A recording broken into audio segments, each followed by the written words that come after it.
Alright, so I'm on my rogue in Burning Crusade. We're level 68. We're closing in on 70. Not quite there yet, but at level 68, my plan is to start running some of the higher level dungeons, especially ones that can give me reputation and item drops that are really good. So I'm starting out with the most significant item I can get out of normal mode dungeons, which is Latro's Shifting Sword, which means we're going to the Black Morass in the Caverns of Time. I joined a group just out of looking for group chat. Never, I don't know these folks anymore. We got 68 Shaman Healer, 68 Paladin Tank, 69 Hunter, and 69 Warrior, and myself on my 69 Rogue. And this character is pretty well geared. We were able to get a good amount of Naxxramas items. Hang on, let me just do this quest really quick. Black Morass, complete quest, opening of the Dark Portal, task to defend Medivh. Okay, good enough. Right, yeah, so we were able to get a good amount of, Naxxramas gear, which has really helped us in leveling, but not everything is Naxxramas gear. The trinkets and the rings are new. The Longstrider's Loops comes from Mana Tombs. Draenei War Talisman, I think there's a quest in Terakar. This one's a quest in Hellfire. Fitz's Throwing Axe, there's a quest in Nagrand. Scimitar comes from Mana Tombs also. Delicate Green Poncho is a quest in Nagrand, as well as the Earthen Mark of Raising from Nagrand as well. And then the rest of it is my old, level 60 gear that's still quite strong. Haven't replaced it all yet. When I've been leveling out, questing, I've been using a Subtlety Ambush build that goes all the way down for Shadow Step and Hemorrhage and Preparation and Master of Subtlety, and the goal is just really, really big ambushes. I have a few other videos of that on YouTube of using this build. I really like it for solo leveling. But it's not very good in a dungeon setting. It's, entirely based around ambush. So if you can't, ambush mobs frequently, it's not good. So we use our dual spec and we do, a pretty standard, assassination combat situation when we're in a dungeon group. Drew 2Tap says, hope you're having a great day. Best of luck with the loot. Well, thank you very much, Drew 2Tap. I can't remember. I think it's the second boss that drops Latros, or can drop Latros. I could be wrong on that, though. I don't know. This thing's level 71. Oh, man. Plus 3 levels against me. Last boss drops the Latros? Okay. So we actually have to be able to clear, and we're all, 68, 69, so some of these could be a little challenging.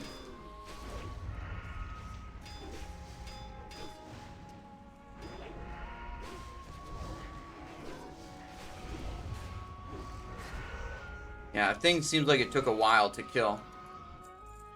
Second boss drops Hourglass. Yeah, Hourglass would be okay. It's not that good of a rogue trinket, but I believe it's better than what I've got.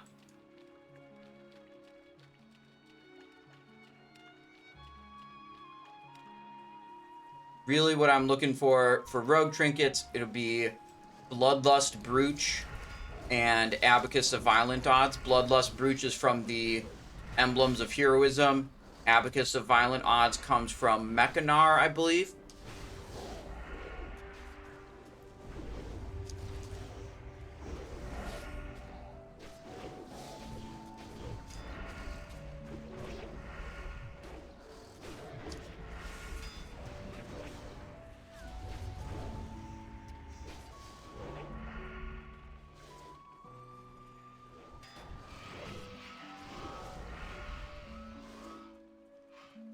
Okay, good.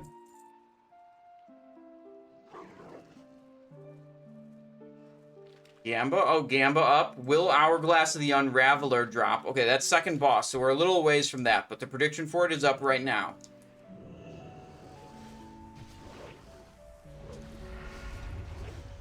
Whoa.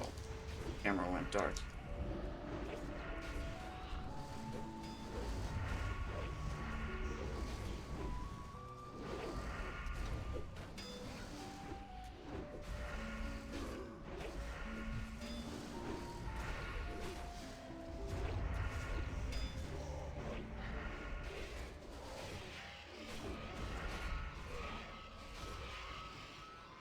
Deck IO says, can't wait to raid and have plate users roll need on leather agility gear.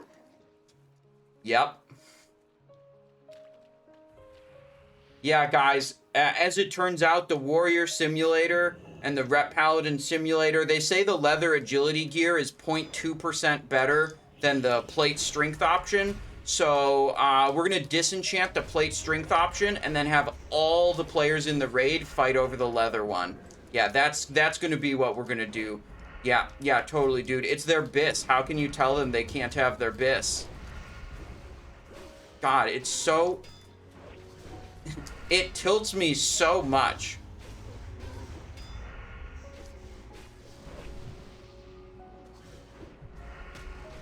I wrote there was something I wrote. Forget what kind of article. I think it was an article on Wowhead about Sunwell loot. Can't remember if it was contained within like a Rogue article or something. But I remember mentioning like, you know, look, you know, the Warriors and the Red Paladins and the whatevers, they all want the same leather legs as you in Sunwell. They want the leggings of the Immortal Knight. But I made the argument that, hey, you know, maybe your guild should prioritize the plate leggings to the plate users and the leather leggings to the leather users.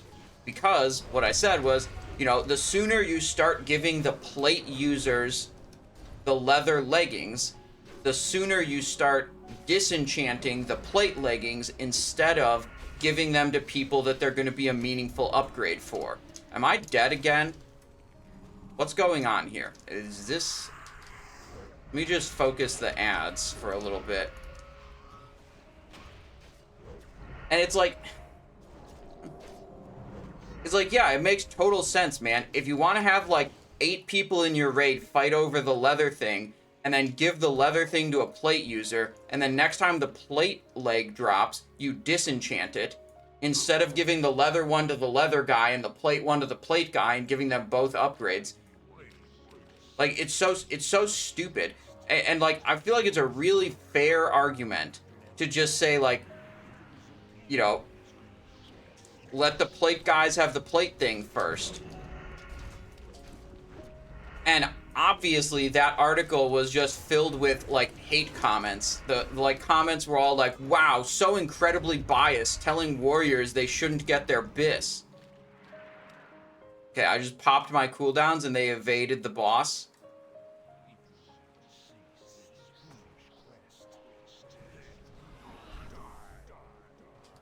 I'm just gonna go kill these things because I think we're gonna have threat issues if I tunnel the boss, just like we did on the last mob.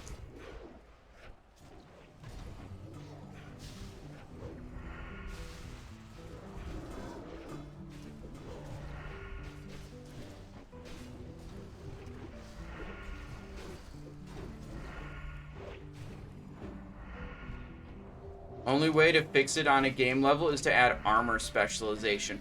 Yeah, that was a really good thing. I really liked that. You know...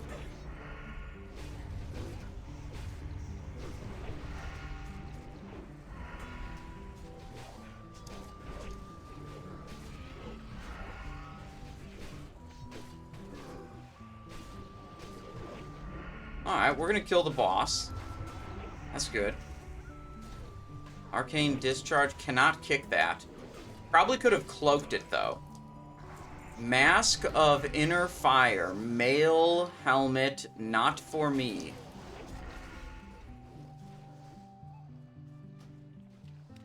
What the?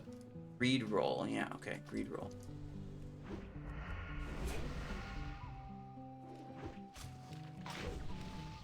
Alright, we made it through the first boss. We're good. Next portal in 90 seconds.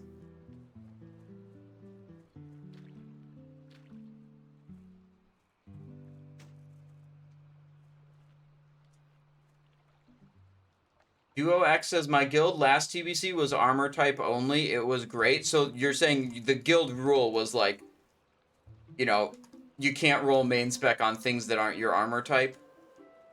That'd be nice for me as a rogue.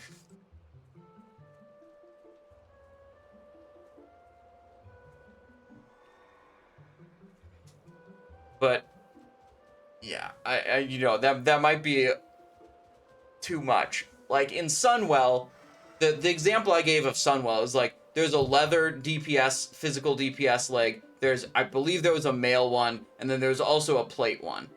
But like all the hunters, all the shamans, all the warriors, all the ret paladins, they all wanted the leather one when there was an option, you know, that was male or plate for them. You know, if there isn't a, you know, relevant option for them in the other slots, and like the leather thing is a lot better, like I'm not talking like a 0.2% simulator difference or something basically meaningless, then it's like, yeah, you should probably let them roll on that thing.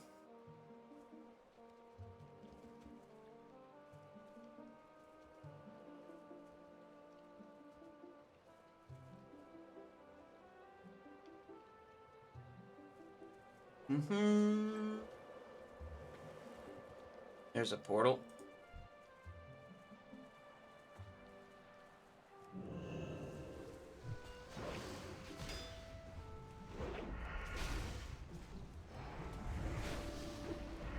Cooldowns up.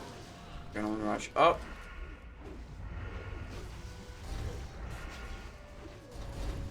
Big blade flurry there.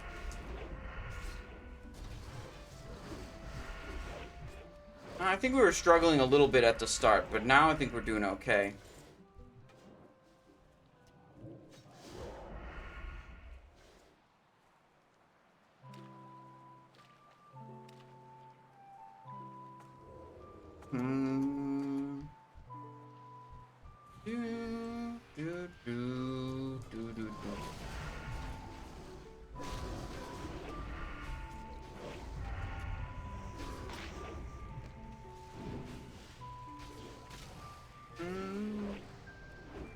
Polymorphed. Uh-oh. It's a long duration polymorph. Oh, never mind. He blast waved me out of it. Not kick Pyroblast. I tried.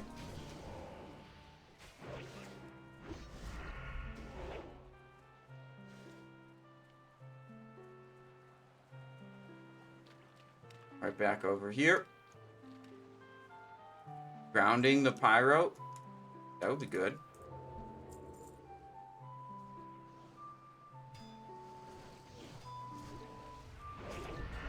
Okay, is the warrior the tank or the paladin? The warrior ran in on that one.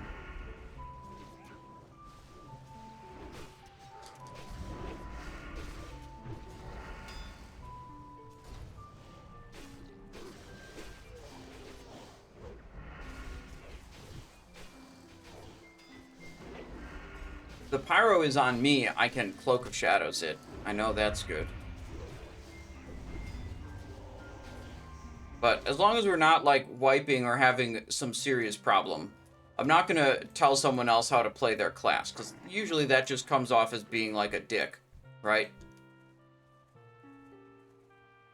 Maybe I could advise them in a way that's not dickish sounding, to be like, did you know you can grounding totem the Pyroblast?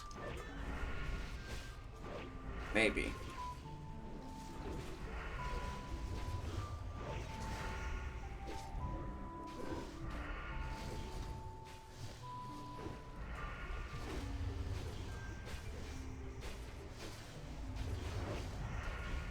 No, he polymorphed me again. Yeah.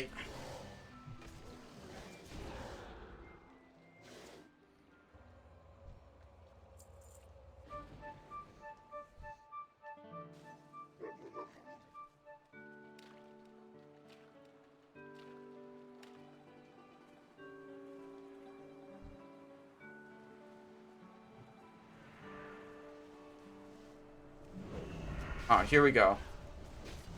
I can't...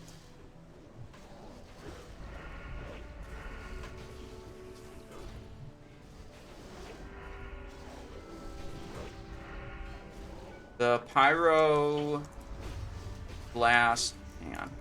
Let me just fight this guy. I'll type in between fighting. He didn't even do a Pyro Blast. Alright. I can't kick the Pyro Blast from those dudes, but I think it can be negated with a grounding totem. Next time we fight one of them. Alright, I think that's a way that is like telling someone else how to play their class, but not in a way that's dickish. I'm just gonna focus the small thing first.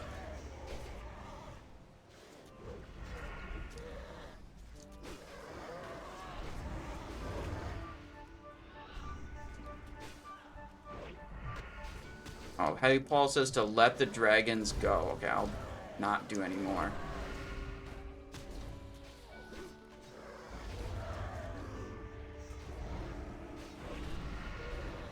Damn, he has a really small hitbox. Be pretty close to this guy.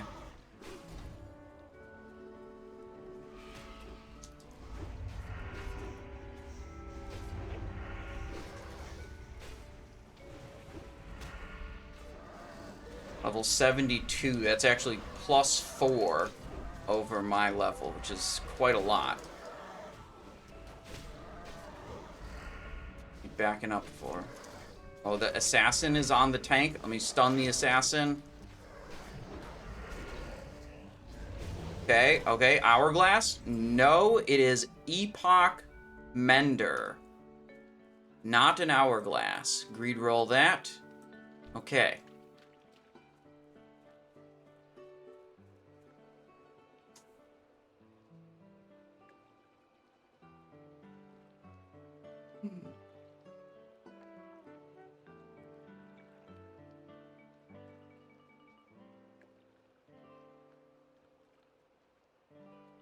You want Latros. Yeah, Latros is from the last boss. That was second boss, so we still could possibly see Latros here.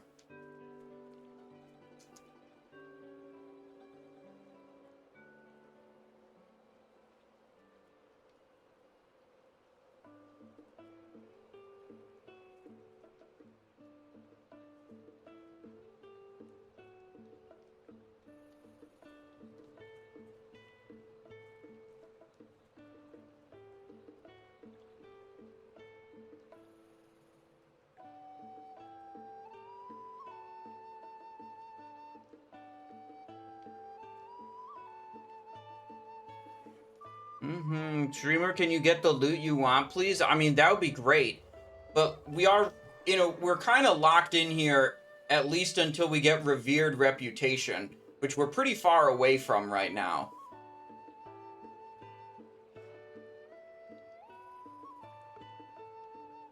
You know, we need 2,000 plus 12,000, 14,000 more rep.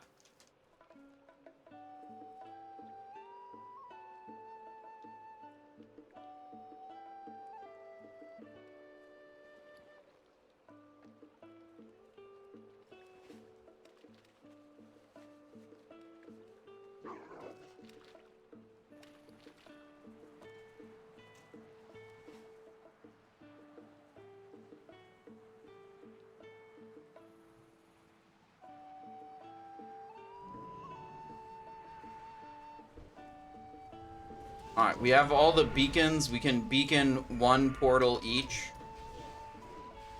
The group leader called out they're using their beacon for this portal. I'll use it on the second.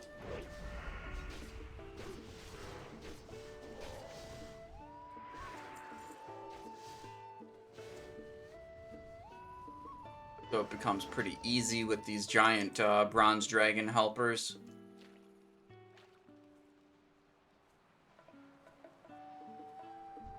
Oh, shit.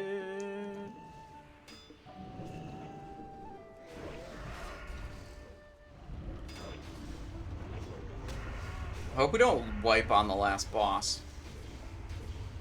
That would be awful. Prediction is up for Latros Shifting Sword, by the way. That's the big item. That's a really important one out of here.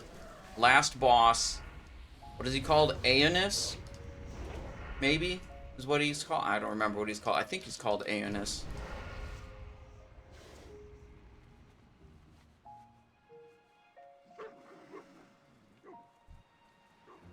Oh, they're spawning the timekeeper before the mob even comes out. Okay.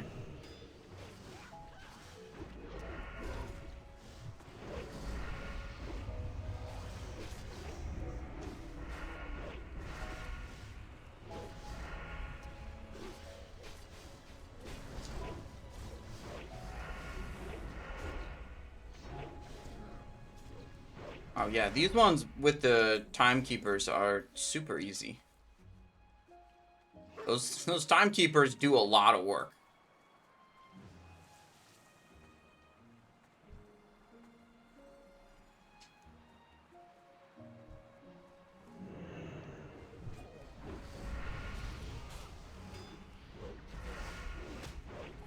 I think I'll just hold the rest of the cooldowns until it's boss time, because it's almost boss time.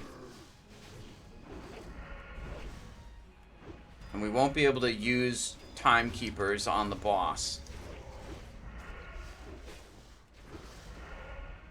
Wow, the XP on this dungeon is not good. I kind of guessed that maybe they'd, like, jack up the experience on the mobs here, because there's only, like, 18 mobs in the whole dungeon. But no, this seems to just be normal mob experience levels. And you just have 18 mobs in the entire dungeon. Not exactly the best leveling spot. However, you know, if there's any experience to do, we might as well do this grind while we can get experience from it.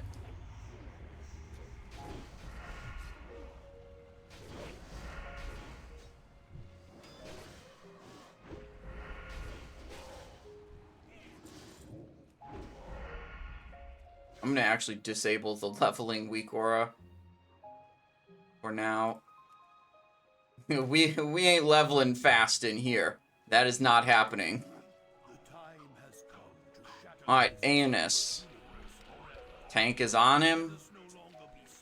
Okay, okay. Warrior's pulling threat. Okay, Hunter is pulling threat. I'm not attacking till it's attacking the Paladin. It's on the Warrior again. Yo, stop DPS until tank has it. God, I don't know how that's such a hard concept for so many players.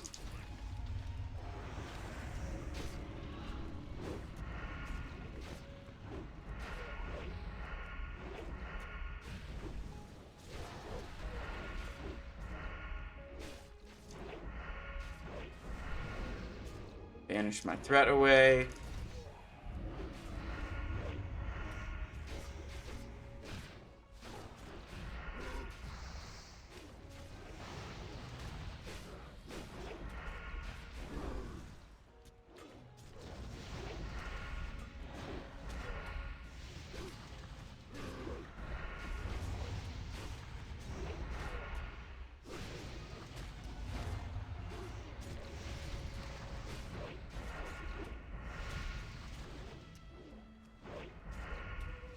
Alright. No Latros. Go again. Send it back. Helm of Desolation. Male, stamina, intellect, attack power. Maybe the Hunter wants that. I mean, it's a metagem helmet, so whatever. Leg plates of the Bold is a warrior set with defense.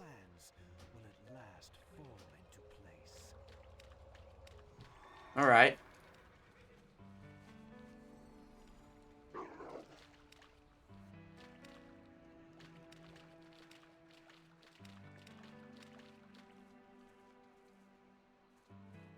Alright, let's see.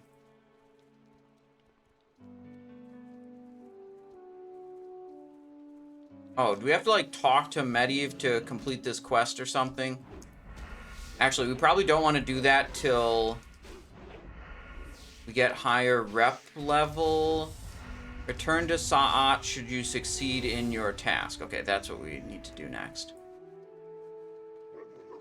No, I think we're safe to turn it in now because all of our reps just going to come from Black Morass anyways, and that doesn't get turned off at any point. So I don't think there's any upside to saving this quest turn in.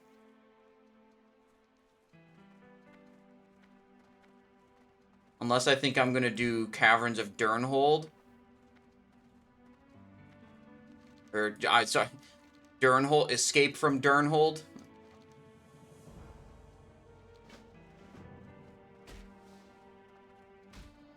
Oh, damn, there's a lot of dudes. Save for Wrath pre-questing? Nah, no thanks.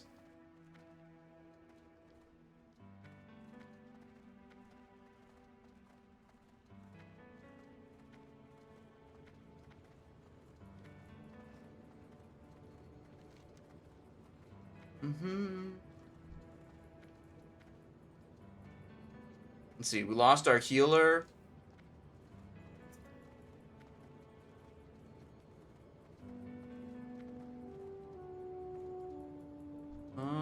What do we got here? Band of the Guardian, Keeper's Ring of Piety, Time-Bending Gem, Stamina Dodge, Attack Power, and Dormu's Tear, Defense Dodge, Shield Block.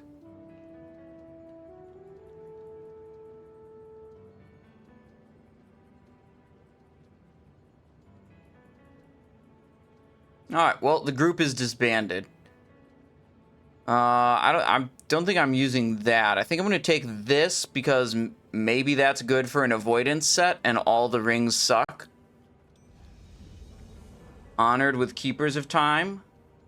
Alright, let's go back. The group is fully disbanded at this point. Anyone high on the Classic Plus Copium? Listen. Classic Plus is the only conceivable reason they would make TBC last less than a year. So it's guaranteed announcement at BlizzCon. Obviously.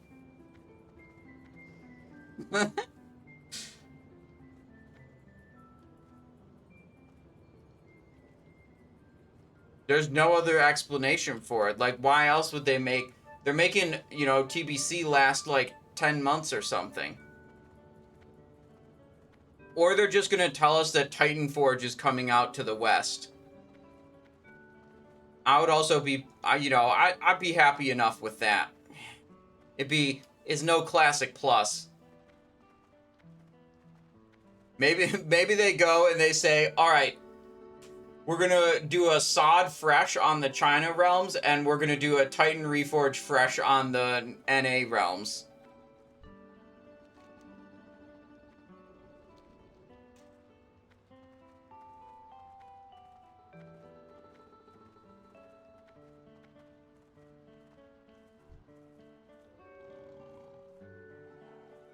Goddamn Jaguar.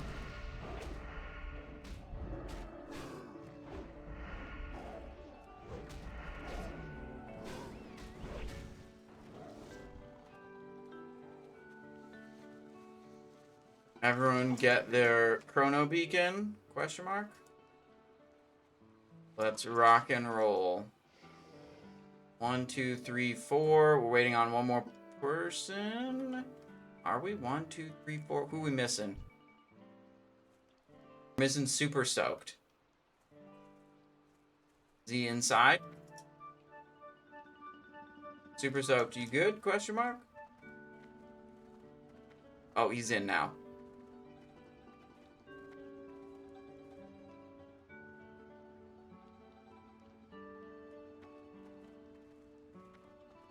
Alright, he's in. He's in. False alarm. Everyone's in. Everyone did Durnhold already. We're good. Stamina is going to need on Hourglass. I mean, yeah, probably. It's definitely better than the stuff I've got. And probably this hunter is going to roll on it too. Let me see if they already have it. Nope. Why would they be running this place if they already had it? Let's be honest. And Enhanced Shaman probably also already has it. I should have picked another... I should have put a caster DPS in this group. I just kind of assumed caster DPS generally sucked because the, you know, mob levels were high. You know, and they would just, like, not contribute very much or whatever. And we'd be a higher chance of success with physical DPS. But maybe that was a bad assumption.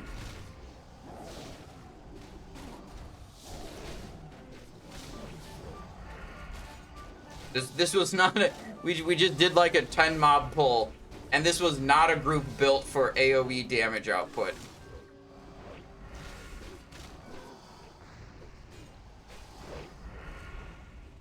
To be fair, this is not an instance that really benefits from having AoE damage output normally. Poison up the offhand.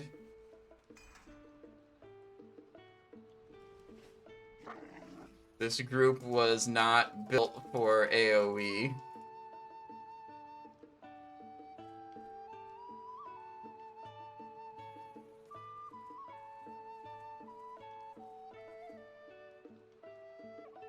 The time has come. Gul'dan, order your warlocks to double their efforts. Moments from now, the gateway will open, and your horde will be released upon this ripe, unsuspecting world.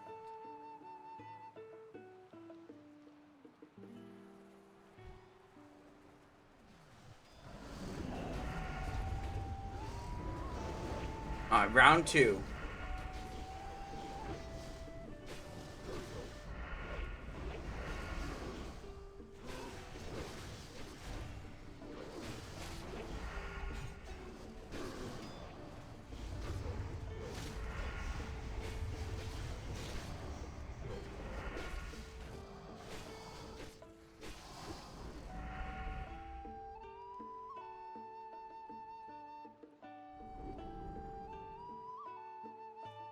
Wait, the healer didn't get a chrono beacon.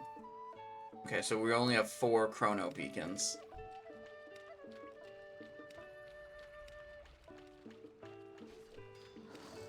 It keeps running. I can't catch up to hit the mob. There we go.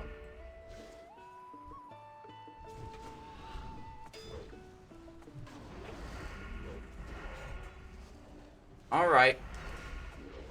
We're doing fine.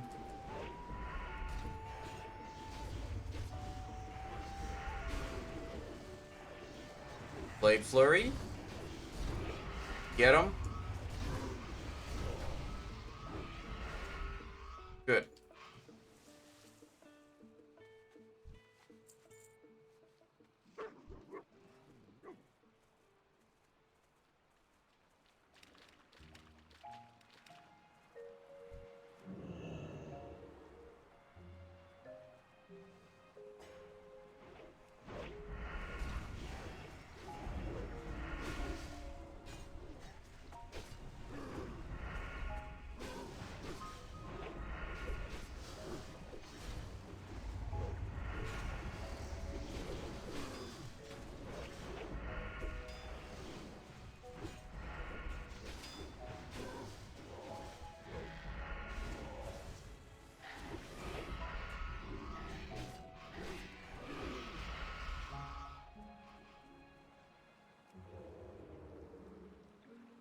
Deck.io asks, how is Mutilate compared to combat right now for dungeons? I don't know. I haven't really thought about playing Mutilate in a dungeon. Mutilate doesn't have Blade Flurry, and Blade Flurry is like one of the best things you can do in a dungeon, so it never really was like a consideration for me. It's like you're always just gonna pick a build with Blade Flurry. You literally cannot get both Mutilate and Blade Flurry. It's impossible.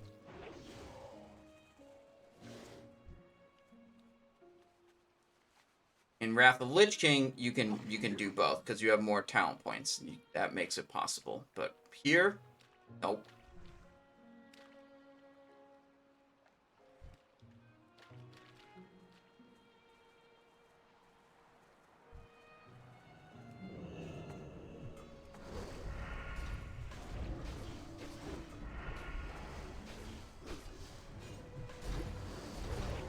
Blade Flurry that down.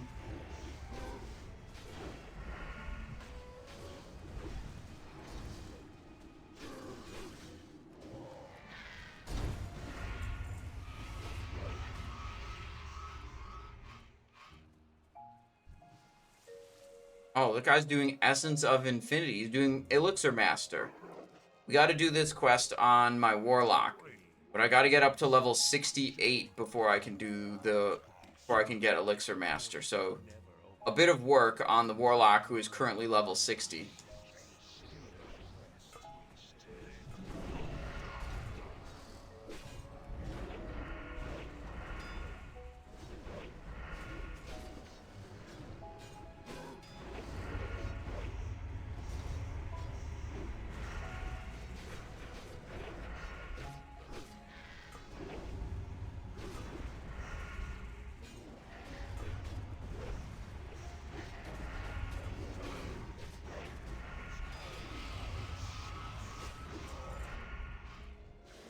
Burn Noose of Shifting Ages. Okay, whatever. You roll that.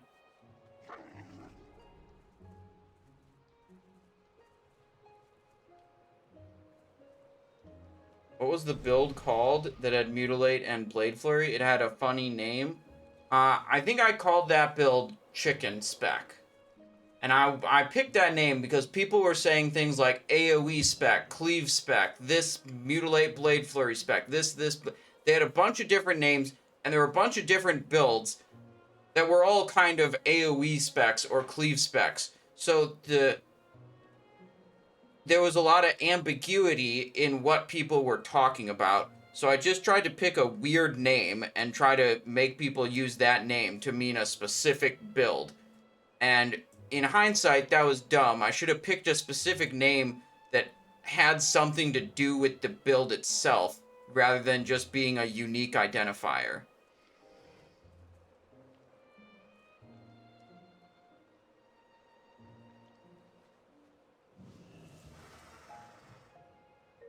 But all those are on my Discord in the talent, talent sections for each of respective expansion. Like Kebab Spec. Yeah, for Warriors. Like, it's a dumb name because it doesn't really help people understand what the build is about. It's good because it's a unique identifier, but, you can do a little better if you're trying to name things for people to help them communicate about an idea or a specialization or a topic or whatever.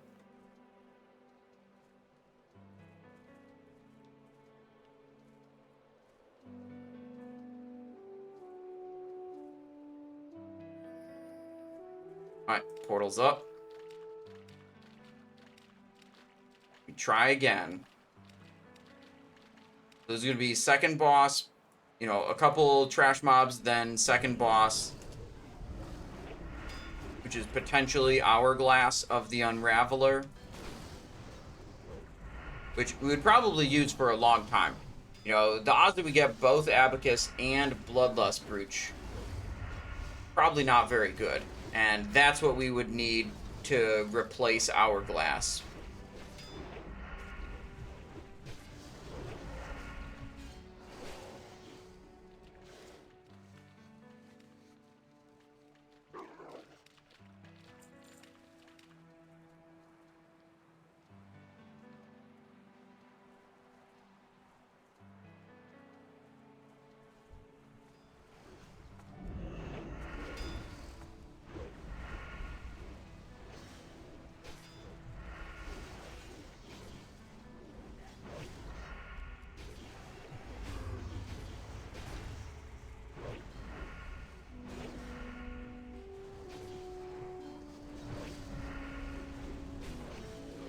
I wonder if really I should focus on essentially normal mode BIS, right? Because like the difficulty progression is like normal mode dungeons, then Karazhan and Gruul, then heroics, right?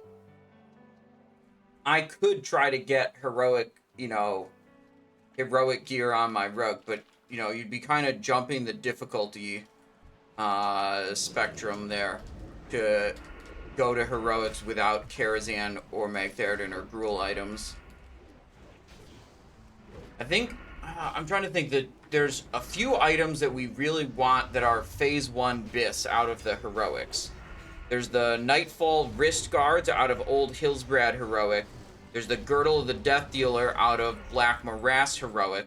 That's actually kind of nice. 2 of those are the same faction. And then we want the Wastewalker set. I think Wastewalker Tunic is from Blood Furnace. Glove you can actually get in normal mode Shatter's Halls.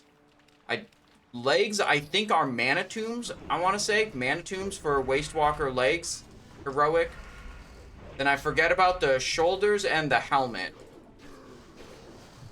Are you locked into a spot on a Kara roster? If so, then yeah, skip most heroics. I don't know. I mean, the guild I'm in right now is going to run multiple Karazhans. I think, you know, it's probably not going to be an issue for me to get into one, but, like, that doesn't mean I can totally slack off on gear. I still got to, like, you know, do the best I can. Which, you know, technically the best I can includes getting as much heroic gear as I can, right? But I'm trying to think, you know, where to focus my efforts if I can't get every single item I want.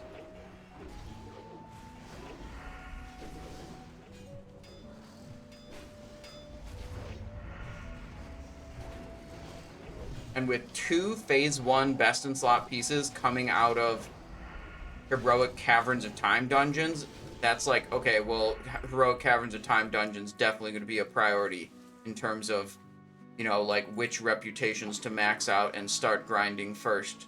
Seems pretty impactful. Okay, here it is. This is the hourglass one.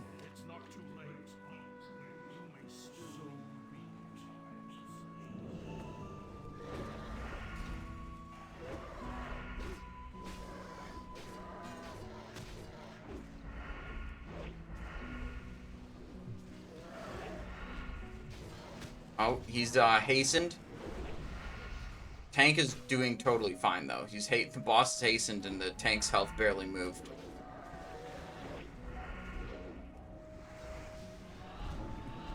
I pop all my cooldowns. Boss walks away from me, obviously. Should have popped those cooldowns earlier. There. Nope. Khadgar's Kilt of Abjuration. Yikes. No one wants to see that.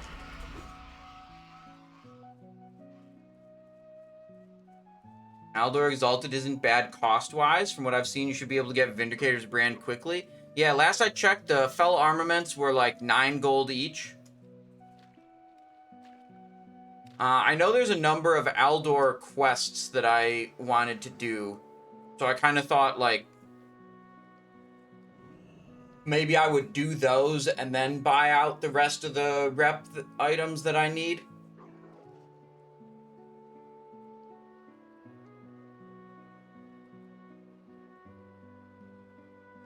Dirty Bulk says Aldor Exalted cost me like 750 gold. Oh, that's not too bad.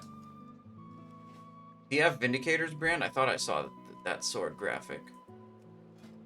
Oh, hell yeah. Yeah, that's what we want. Vindicator's Brand. That gets us a good shoulder enchant too if we go Aldor Exalted. He's got Stylenes, Drake Fang. Yeah, Fellsteel. Nice stuff. 2-piece bold set. Man, I saw a meta gem, a Relentless Earthstorm Diamond. You need to get Exalted with the Consortium to get that gem. That's the meta gem I would use. It was at 435 gold.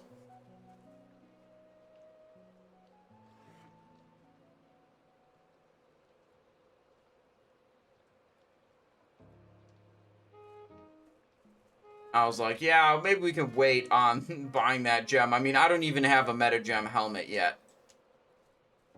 But we could get one pretty easily. We can get a pretty decent meta gem helmet just from running Steamvaults one time and doing the Steamvaults quest. I think we want to run Shattered Halls once, with a Shattered Halls quest gets us a good shoulder armor quest reward. Steamvaults for helmet, Shattered Halls for shoulder, Black Morass for a stupid ring that isn't even good. So yeah, this one's not good. Oh, I was gonna beacon this one. There we go. Beacon is out.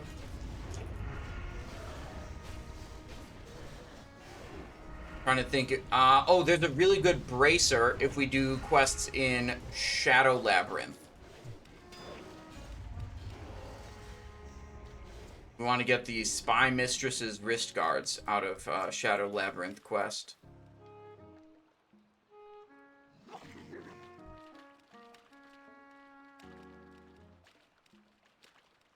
I wonder if the price of the Aldor stuff is going to go up or down compared to what it is now. Like, is it at a low point? Is it going to go lower?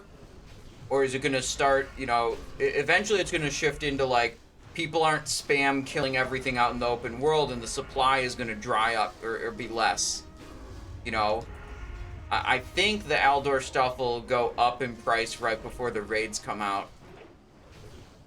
And then maybe most people will have it already and the demand will, you know, collapse.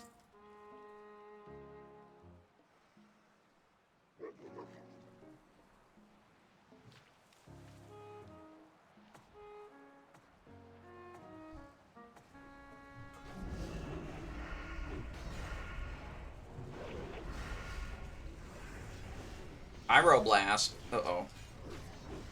He's fine. Just like a third of his health.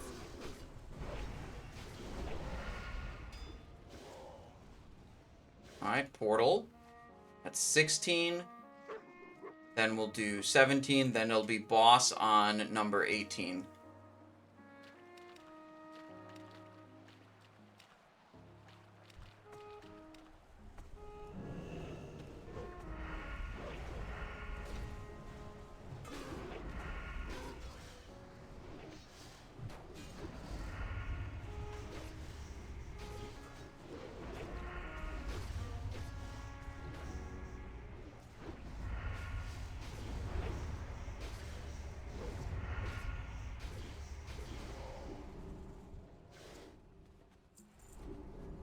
Alright, it's almost time for me to definitely get Latro's Shifting Sword. Okay? It's probably definitely gonna drop this time. Second try Latro's Shifting Sword, that sounds reasonable, right? I mean, who could expect me to have to try more than 2 times? That'd be crazy.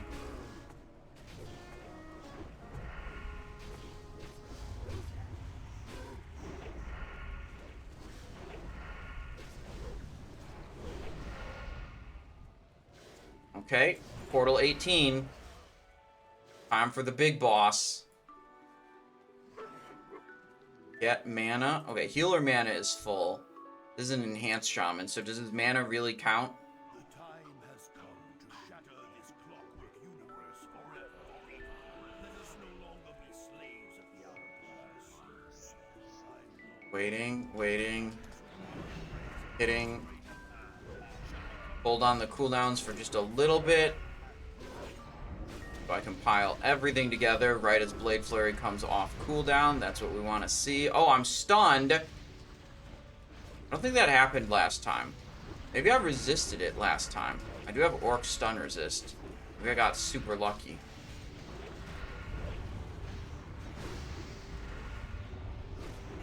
Man, this group is actually just chunking this boss way faster than the last group. 6,900 doing 1.5 thousand DPS. Latro's Shifting Sword, let's go! Nice. Leg Plates of the Righteous. I do not need those. Hell yeah. Okay, 2 tries. Latro's Shifting Sword. Hog.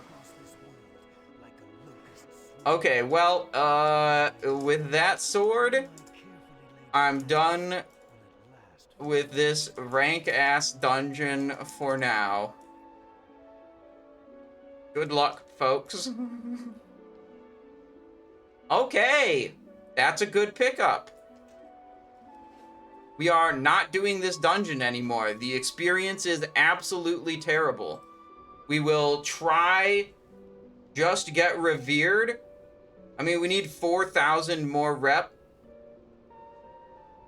How do we get out? I mean, I'm just gonna go and like try to do Shattered Halls or try to do something else.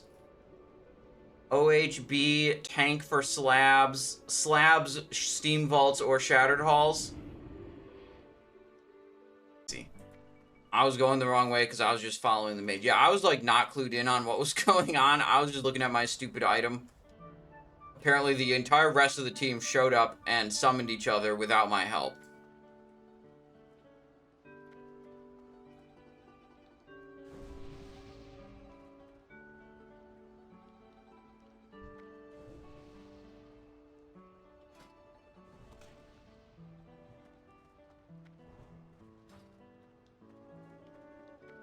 Is that the tasty snot green helmet?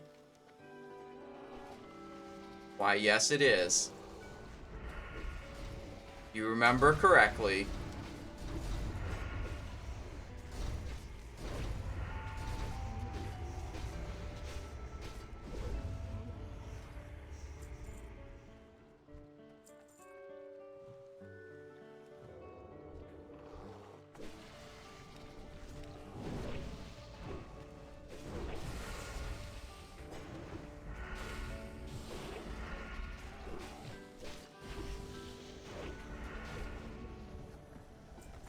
Ooh, orders from Lady Bosch. Okay.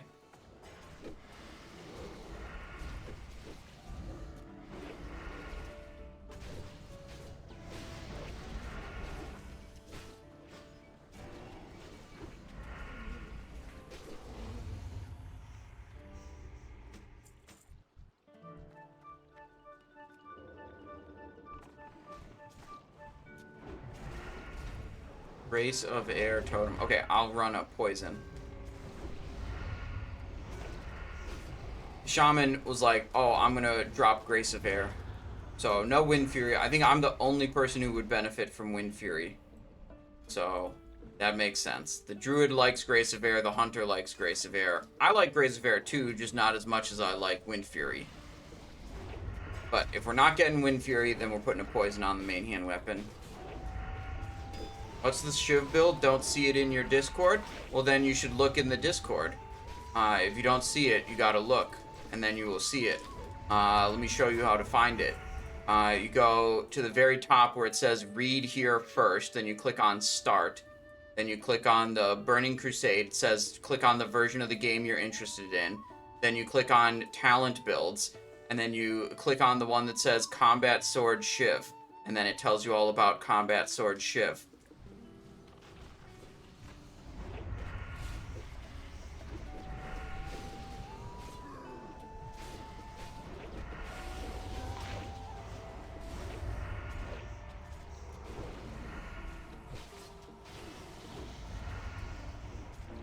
No totem twisting? Yeah, that's not happening. That's probably just burning an excessive amount of mana, I would guess. And then it's only benefiting one group member. So that just doesn't seem like it makes that much sense.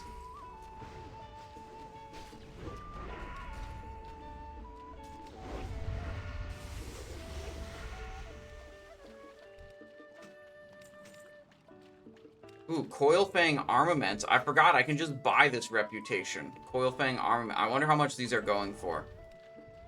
This is not one we will have to grind out if we don't want to. 4 gold each. Yo, that's super cheap. I think that seems like it's super cheap.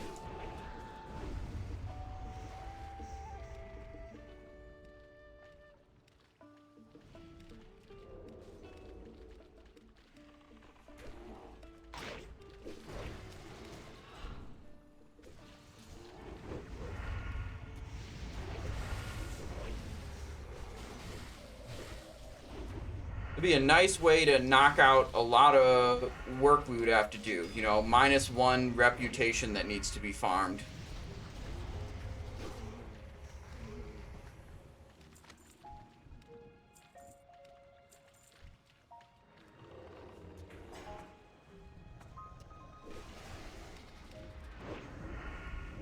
Ooh, feared.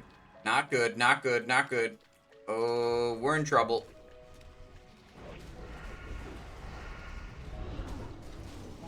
Too slow on that kick. Like that. Where we're going. Target something that's low health. Oh, evasion, healing potion, vanish, cloak of shadows. Coming over here to cheap shot you. The tank is dead. Stun you.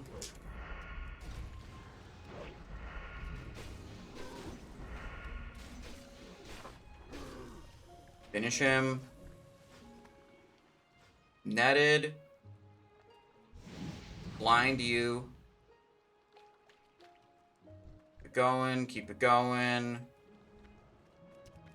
Don't kill him. Don't kill the mage. You blocked my gouge.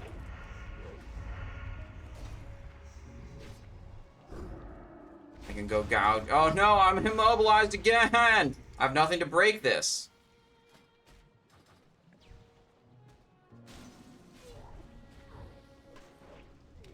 Gouge you. Damn. Almost. Oh well. We did pretty good there. I think I dropped a lot of gouges and blinds and stuff. You know, I feel like we were pretty good. Oh, Shaman has a Ankh. Okay, nice. We don't have to run back. There's a pretty long run back to go all the way there, then swim all the way through.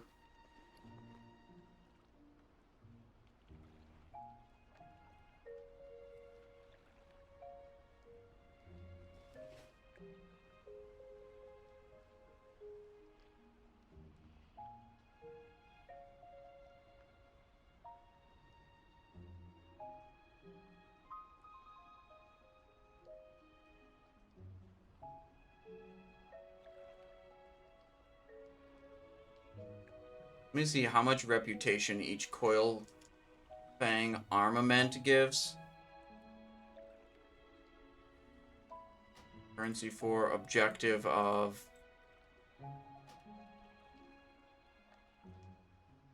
$75 rep? That's not very much. Let's assume I have to go from honored to revered. That'd be 12,000 reputation going from honored to revered. If I get 75 rep per, and Kuja, you said they were 4 gold each. That means I would spend 640 gold to go from honored to revered just buying Coil Fang armaments.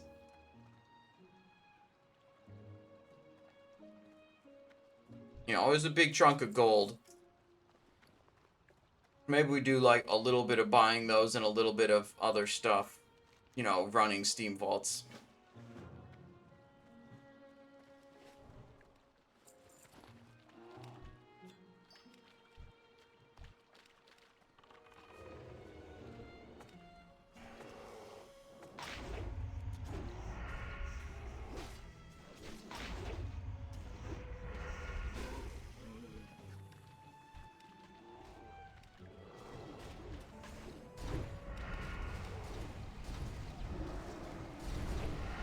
Big blade flurry. Damn, we were just getting cooked by this hunter. We can't compete.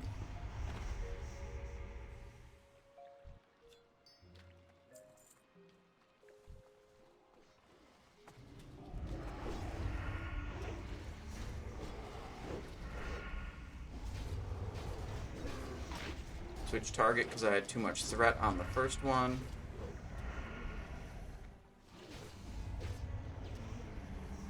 You can run this instance as a stealth group.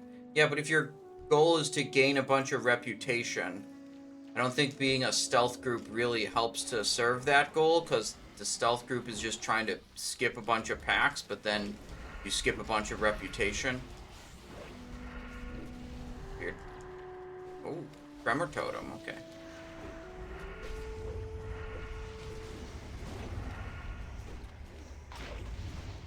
We don't have any drops that we want in Steamvault's normal. We looked at that before going into the instance.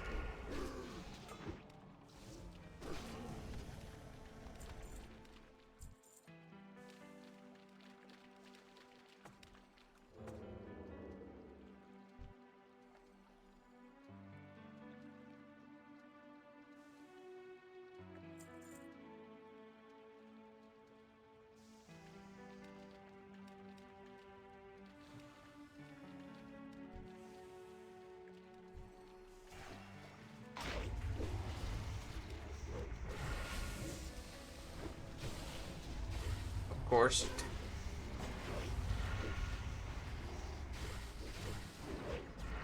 Blind is broken.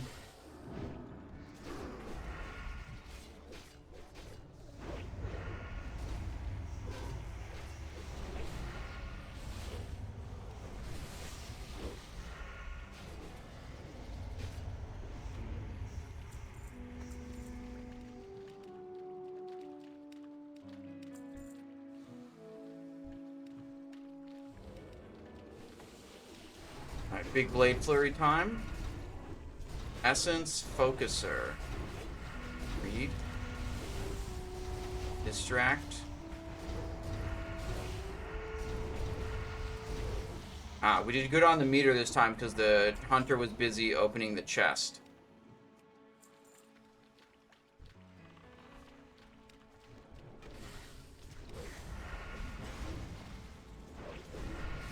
Oh shit, we're feared again. Hand on the Vanish Key, but didn't need to do it.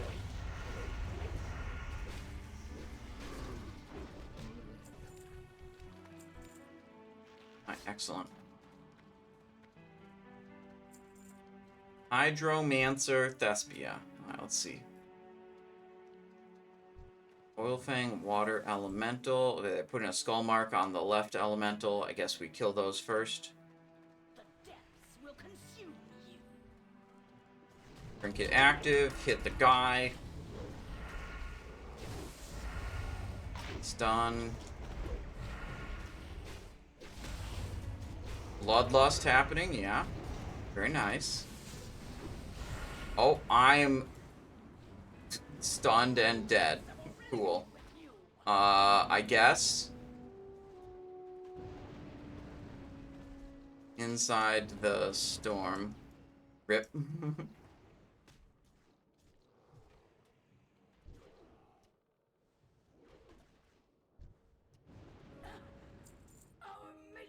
No, we don't need that. Our Bone Scythe is better.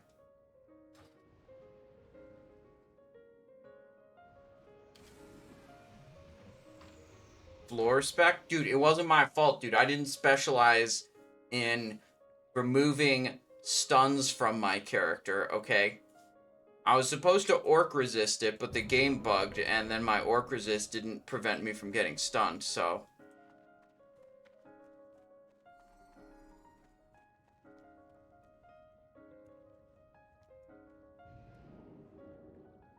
I guess we're going over here. I don't actually need to do this, but the group is doing it, so I guess we'll go and kill the thing. I should have done the quest that, you know, precedes this one. I need to do this eventually, I just didn't get around to it yet.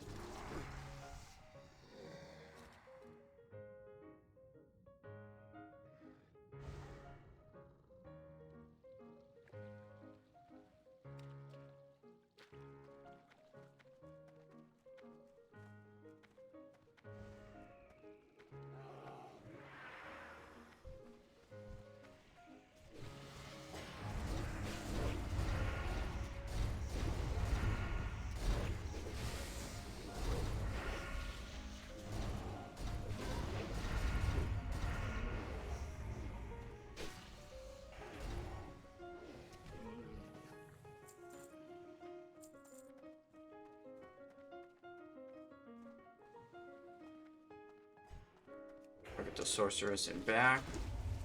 Kick the spell.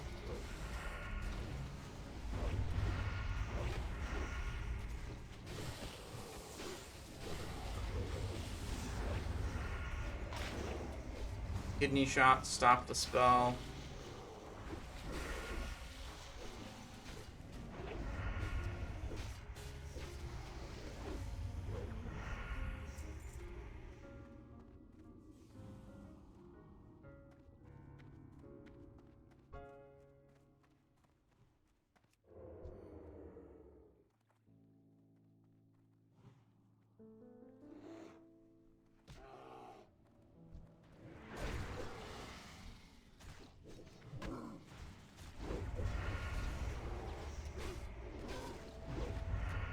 Jeez, why? Alright, that time the blind only had 3 seconds left on it, so maybe it was fine. But I also feel like it's the second time the bear, like, ran slowly towards my blinded mob and then broke it before the CC was over.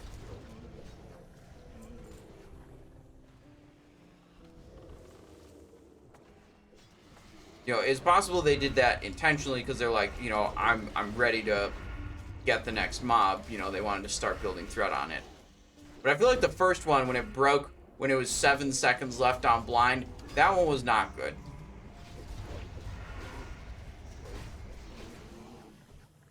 Always feels bad, man, when, you know, it's like polymorph has no cooldown. If someone breaks your polymorph, you can just cast it again. But blind is like 3-minute cooldown.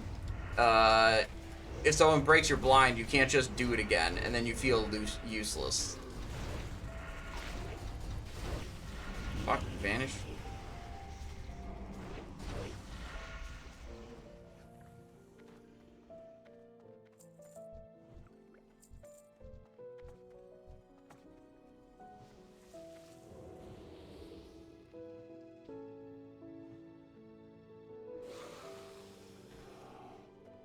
This.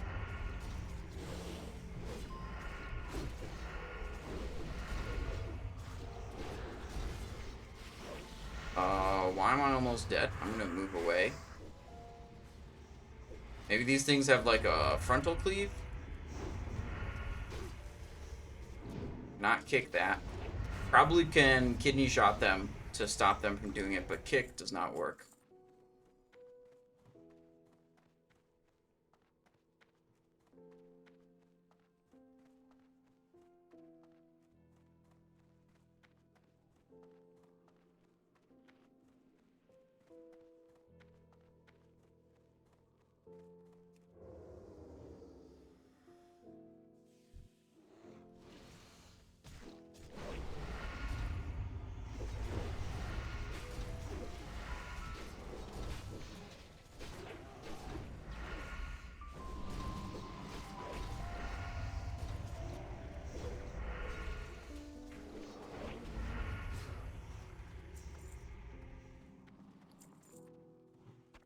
Clams, clam. Nothing good. No pearls.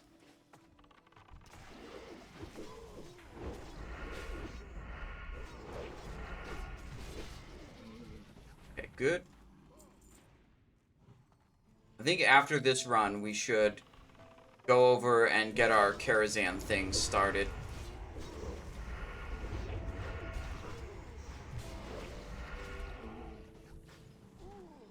You know, we'll have the helmet. Be good time to do Karazhan attunement quest.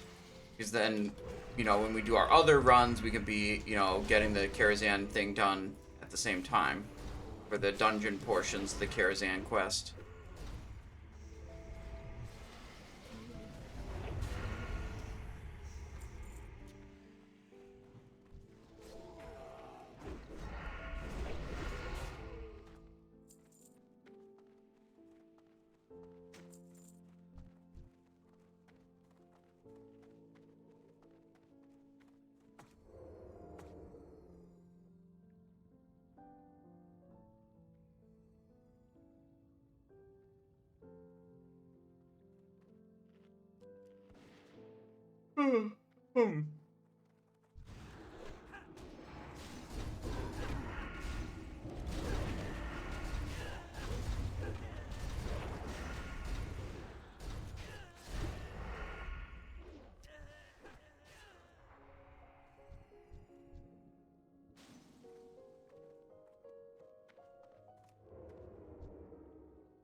Here we go.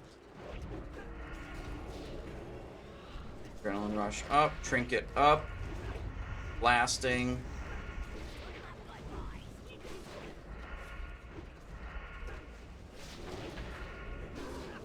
Fresh Slice. Interrupt the repair ability.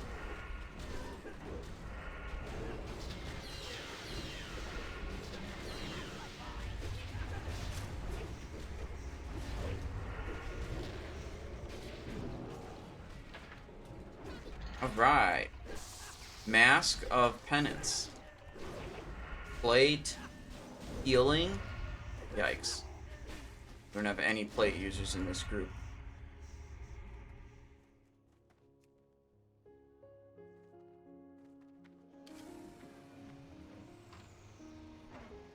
Alright, away we go to the last boss. Then we'll get our Helm of the Claw, big experience bonus for doing a dungeon quest. Then we will head to Karazhan. I think I will try to get to Karazhan manually. Oh, maybe Quick and Dirty can port me somewhere useful, like Stormwind. That would be good. So I want to save my heart. Oh, my Hearthstone is on cooldown. I didn't even realize that. Hearthstone is not an option. I was thinking Hearthstone was an option, but I wanted to save it. Because after I go to the Karazhan area, I'm going to want a Hearthstone back into Outland. Stoneard? Oh, yeah, right. I can't port to Stormwind. I'm playing Horde. Forgot about that.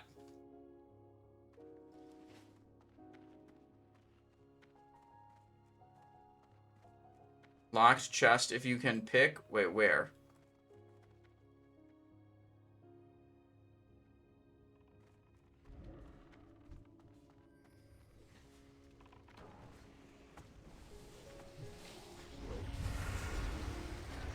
Hunter says there was a locked chest. I didn't see it.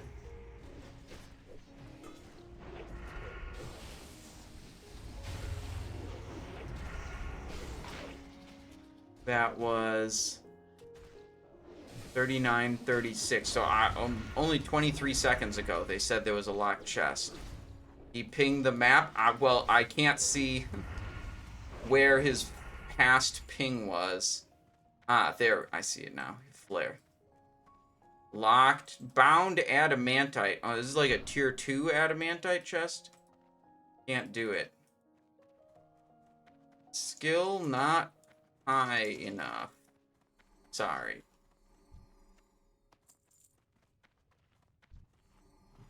Yeah, the adamantite chests that spawn... I think there's 2 different kinds that have 2 different levels, but they're both called bound adamantite chest. It's the ones you get in mana tombs, I believe, are lower skill requirement and probably a lower loot table. Oh, fear?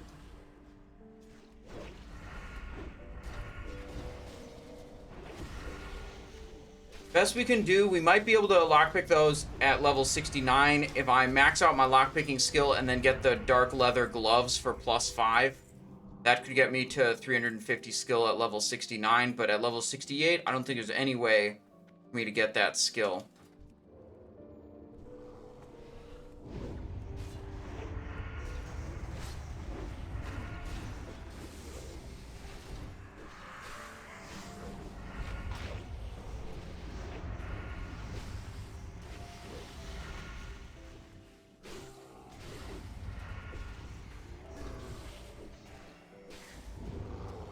Take that.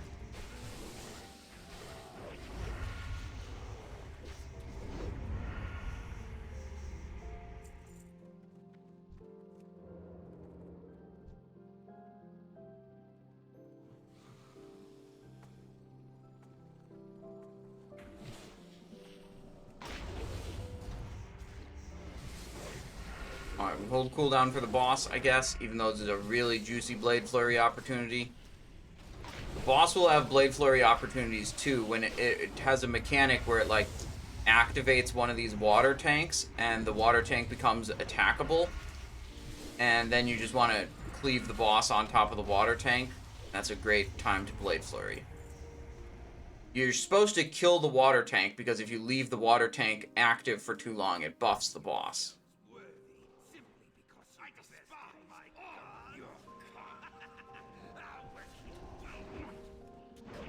Slow run up there.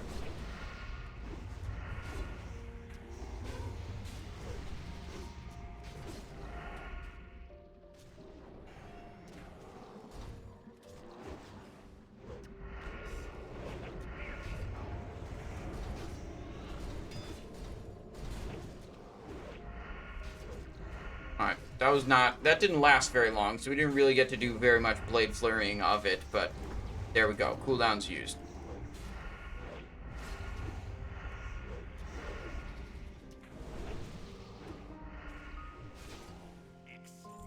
Primal Nether? That's good. I'm a leather worker. Can make use of that. Bold? Nope. Beast Lord? Nope. Just making sure, like, everyone's need rolling on this, right? Yeah. Yeah, crafters need roll. Alright, we did not win it. Alright, sweet.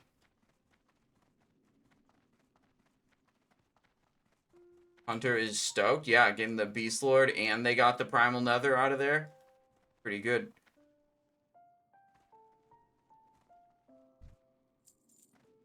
Alright, let's sprint the hell out of here. Turn in... Oh, wait. Shatrith port? Should we take the port?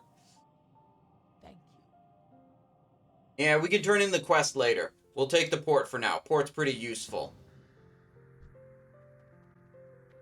030 on getting his Beast Lord pieces. He's crashing out. Okay. That's unlucky. I'm in subtlety build. I want to be in combat build. Let's switch that up. Let's switch up the weapons.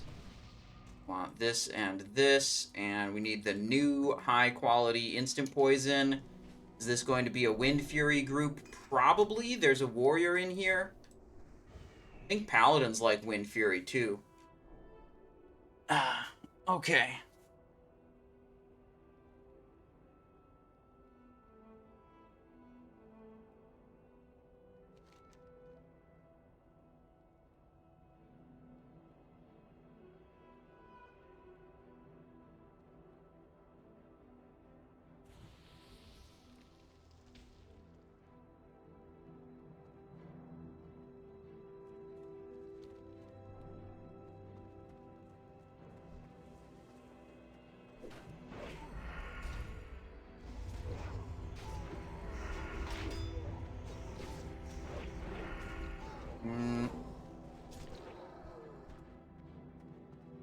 Okay, good.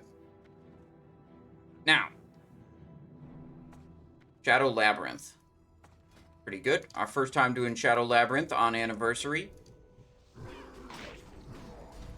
We got our Karazhan quest progressed, so we got to do that at the end of this dungeon. Entry into Karazhan, we get the first key fragment.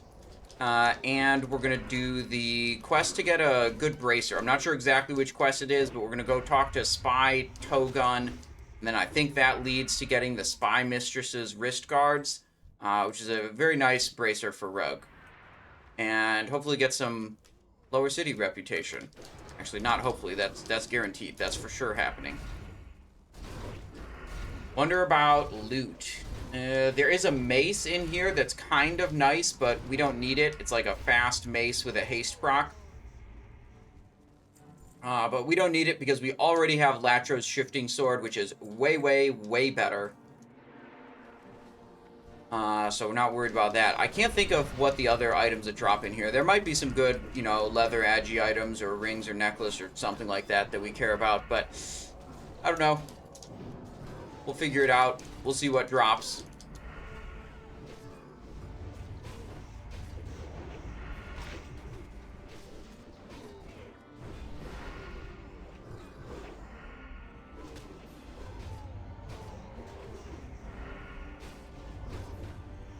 Oh, that guy's dead.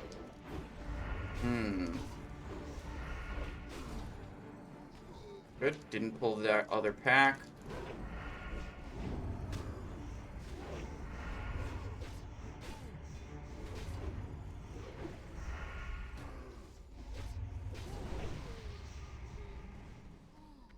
Okay.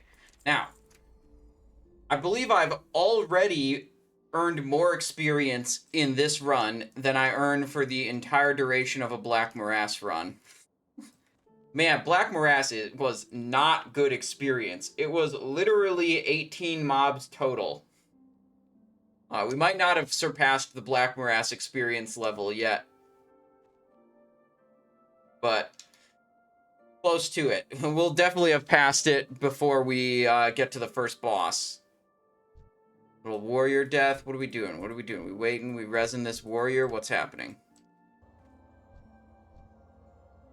Oh, we're resin the warrior. Okay. Shaman is chilling. None of these characters are level 70. I'm the lowest level at 68. Everyone else in this group is 69.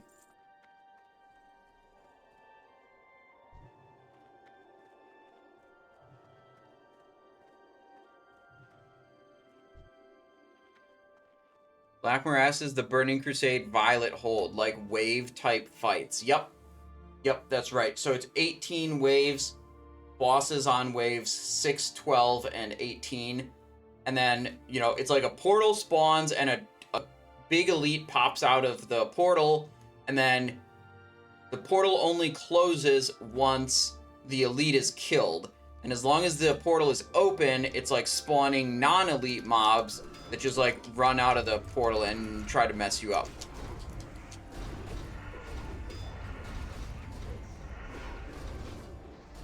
So there's a total of 18 mobs. I'm pretty sure the non-elites that continually spawn don't grant experience. So a total of 18 mobs that grant experience in a normal clear of the dungeon. Which makes the total experience gain extremely low. That's what I'm trying to emphasize. I did not want to spend any more time in that dungeon than I had to.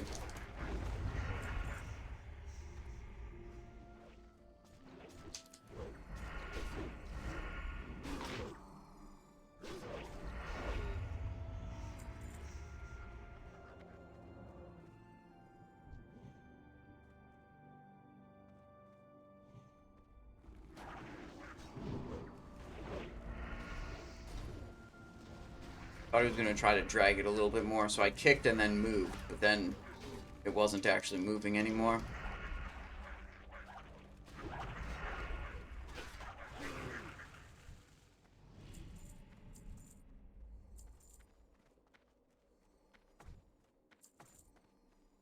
Big pack over there, big pack over there. Blade Flurry on cooldown right now, so not ideal.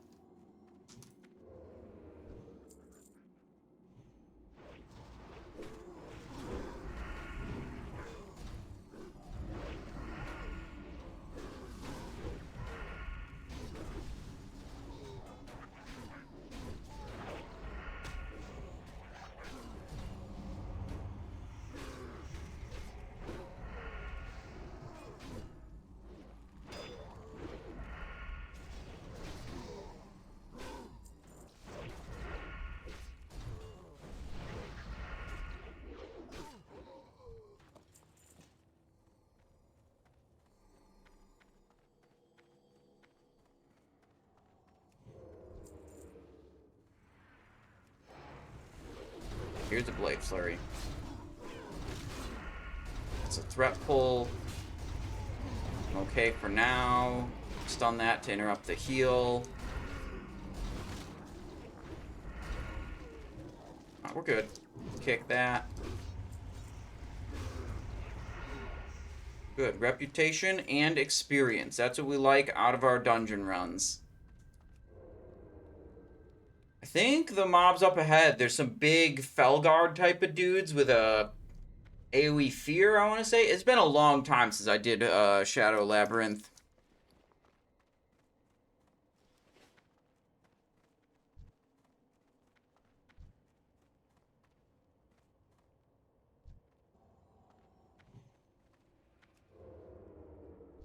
Ritualist, Ritualist, Ritualist. Yeah, these big Fel Overseers. I remember those guys being kind of nasty. Kick him, so he comes in.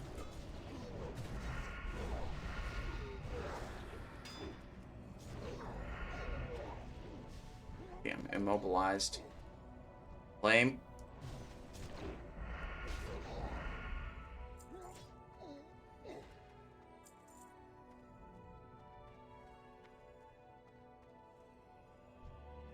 Yeah, I bet it's going to be a problem if we pull one of those and three little guys at the same time.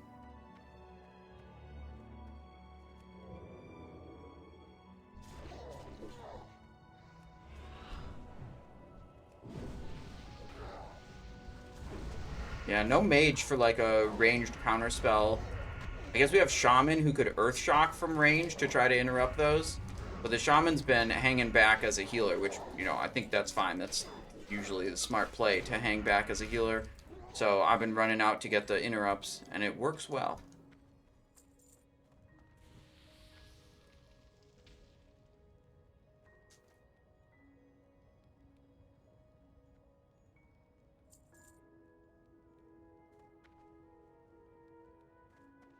Yo, what gear is this? Is this Beast Lord from level 60 dungeons?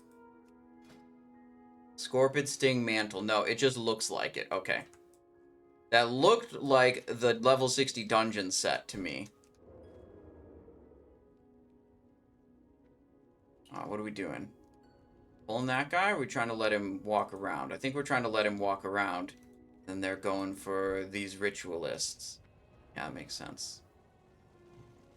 Good. Oh, big boy is in.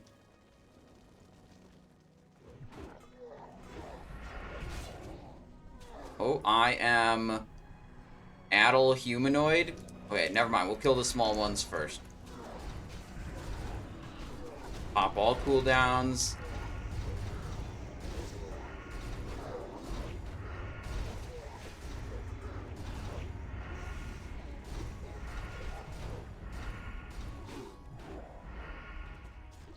Distract that. Nope. Wait, he just shot it intentionally. What?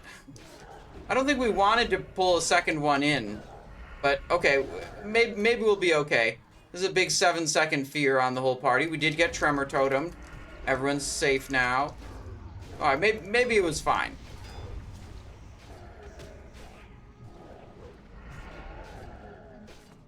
Healer has taken a very different stance from hanging back beforehand to now pulling mobs as the healer.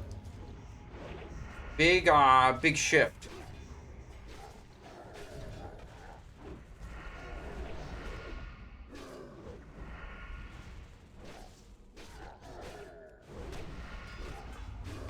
Not be stunned.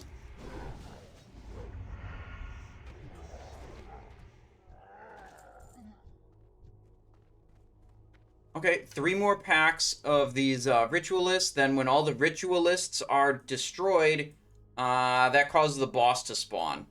Actually, you know what? There's one more Felguard on the left.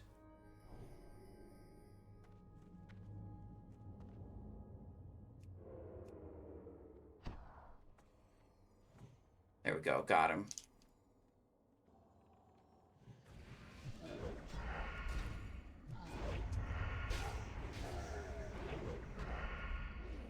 Beard. Tremor Totem. Any tremoring? Any tremoring? No tremoring. That's okay. I don't need to kill the fellow Overseer. You guys need to kill the fellow Overseer. I can just be feared for 7 seconds. It's totally fine.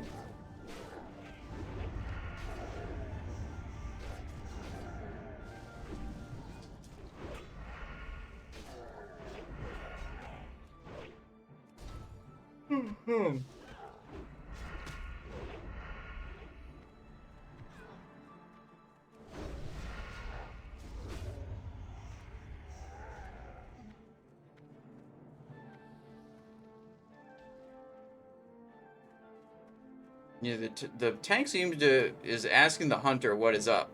Said, you know your pet not doing anything. They haven't been sending their pet in to attack, I think. Auto shot, arcane shot. They're doing a lot less damage than I would expect a hunter to do. Usually when I've got a hunter in the group, they're just cooking me on the damage meter constantly.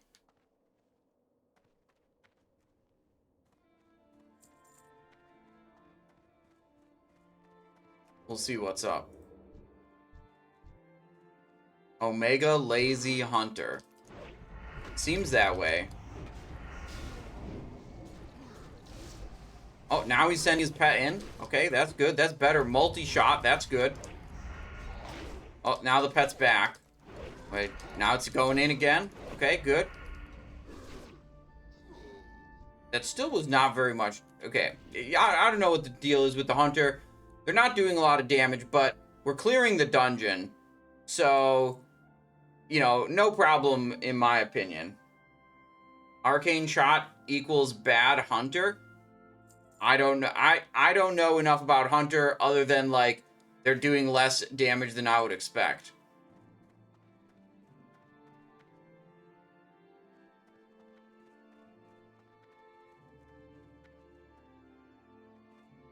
They want to kick the... That's rude.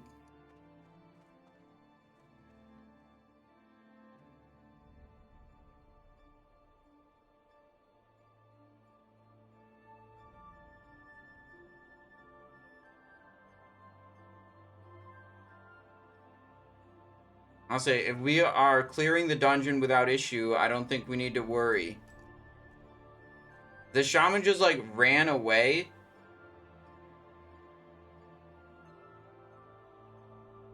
I think he's running out to, like, summon the replacement. Bro, who cares? It's a leveling dungeon. Chill.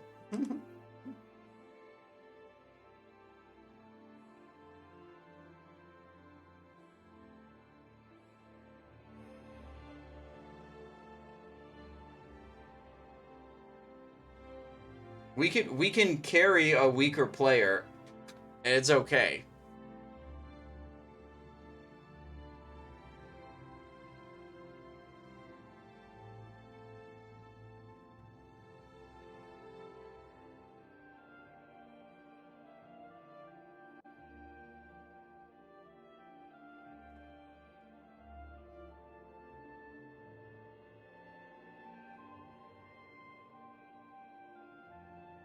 Tank stopping the... No, it's the healer that's upset about the hunter not doing very much damage.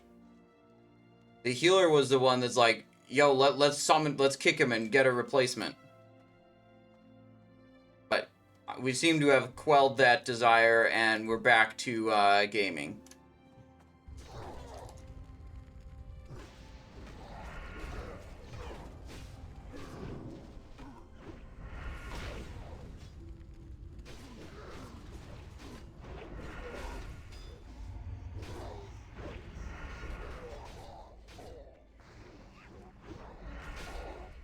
$800 XP per mob. That's nice.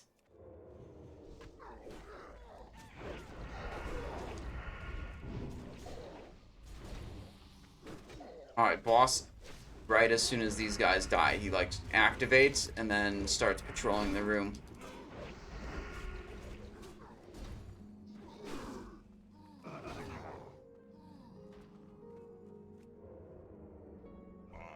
Oh, shit. Saw me.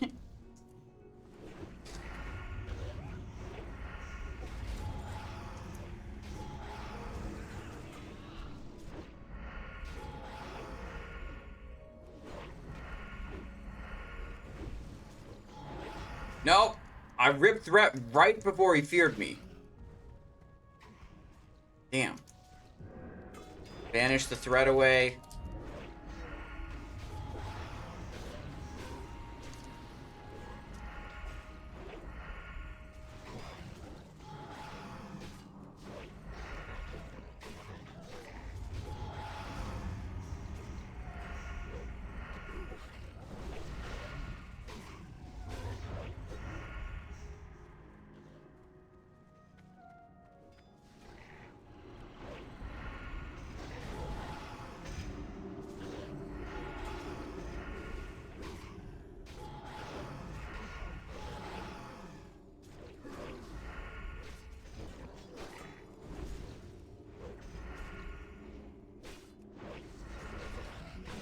What do we got loot-wise off of this guy? Let's see.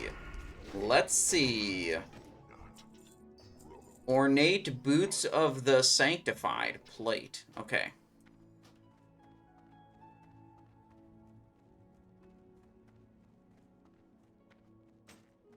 I think the spy is down here. Yeah, there it is on the mini-map.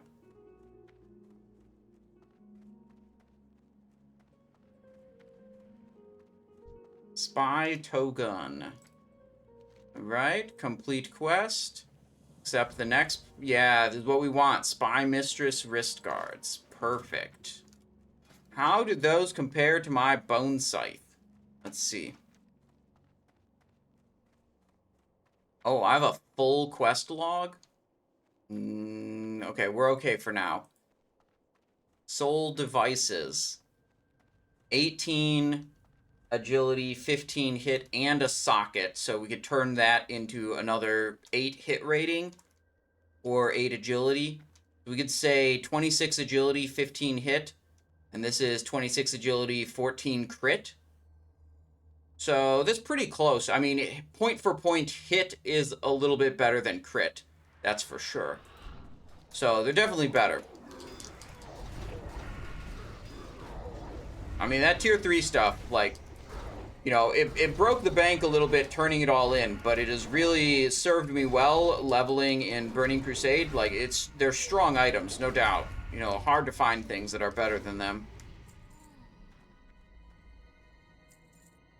Alright, what's the situation? This is a need roll on Fell Armament thing.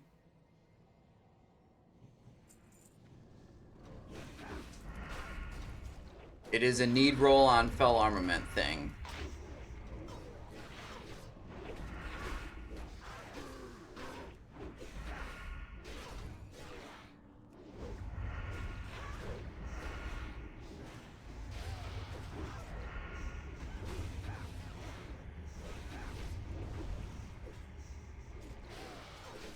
The Hunter has not said a single thing in chat, so I'm guessing that maybe they just don't speak English or something.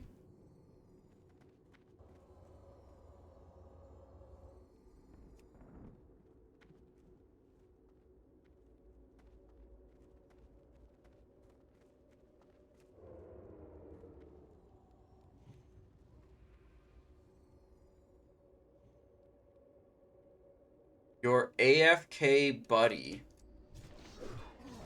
Bro, just because I don't want to kick someone for underperforming doesn't mean I know them. I'm just trying to not be an asshole.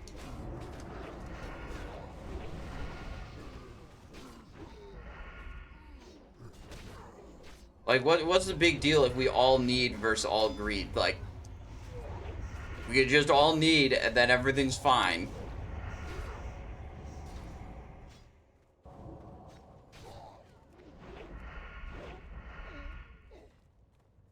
Gashel says, for reference, I'm doing a Steamvault with a Hunter who's doing 900 plus DPS. Yeah, I get it. I get it that the Hunter is underperforming compared to what we would expect.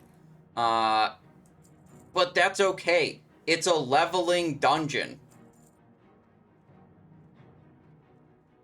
Like, we can carry a weaker player, that's fine. Whether they just... He's gone. Okay, they decided to kick him. That's... Okay, whatever.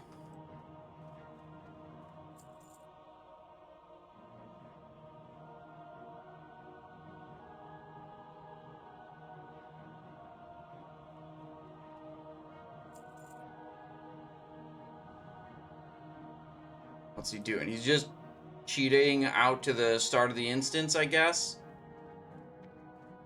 Alright, those two guys are going out to summon. We'll chill.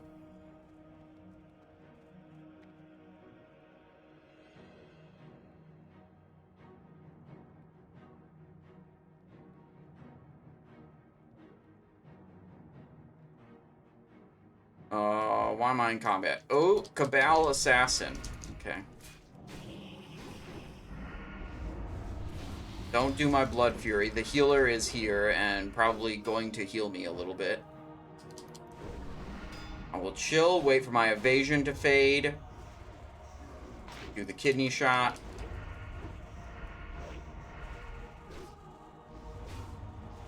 There we go. Problem solved.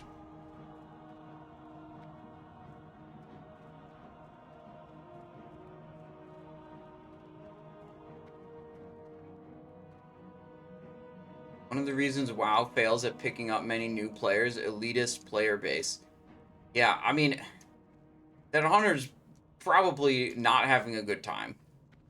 You know, after getting kicked. I don't know what the deal is, but, you know, if I was just trying to have a good time in a dungeon and people are like, you aren't performing good enough and kick me out, like, that's a really bad experience. Like, I can't emphasize this enough.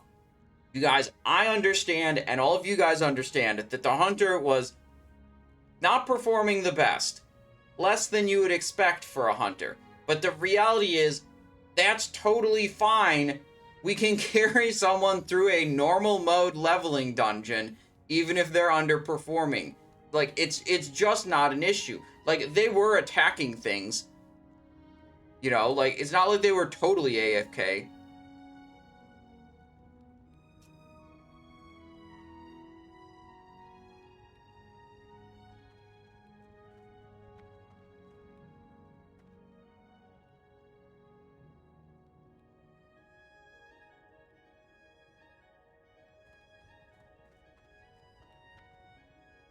Like, if the guy was literally AFK not doing anything, I would probably say kick him out. But, like, if he's attacking and doing stuff and just not doing it as good as you want him to be doing, then I say no problem. Takes more time to walk all the way back out and summon someone than it does to finish the run. Possibly true. Possibly true.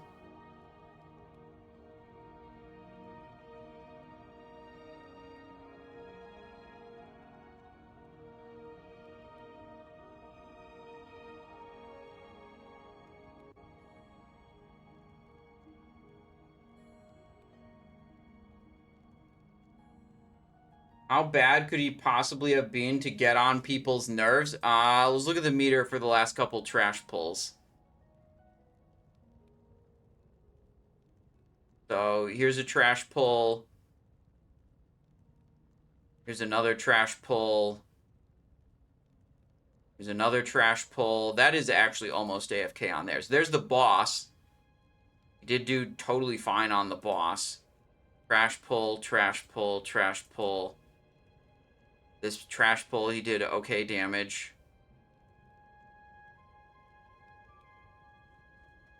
He's actually at or below the tank more often than not. Okay, this is actually, reviewing this myself, it's like, okay, he is actually closer to just straight up being AFK than I thought before.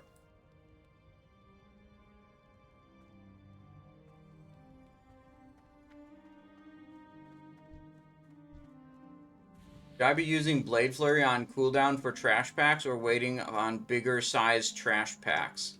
That totally just depends. There's not one, like, hard and fast rule. I mean, you probably want to, you know, have a trash pack that lives, I don't know, at least 10 seconds. Or else it just kind of feels bad, like you're not getting enough value out of it. I've vanished and I still have threat on this thing. That's annoying. Cloak of Shadows.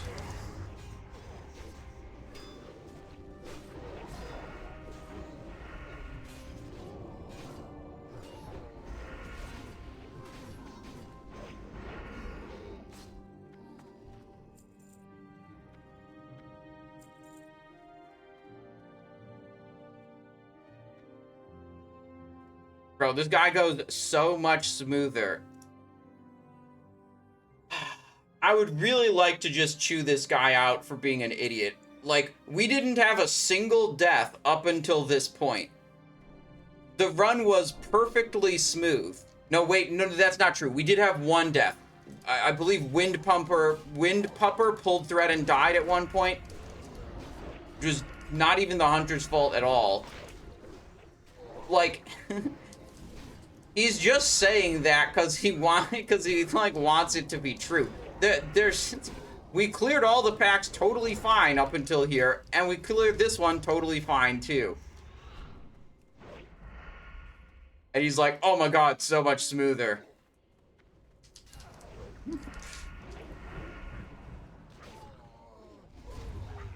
But, so, as much as I want to chew that guy out in party chat, I'm not going to, because that doesn't really help anything move forward.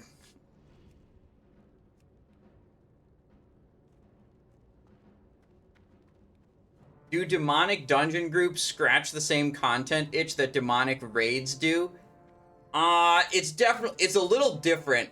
It's a little more sad when something like this happens in a normal mode dungeon group where there's no lockout for it, compared to, like, you know, if you have a raid and you can only go in once a week, and like once you kill a boss you're locked to it, and it's like you either full clear it there or you basically aren't going to clear the raid that week.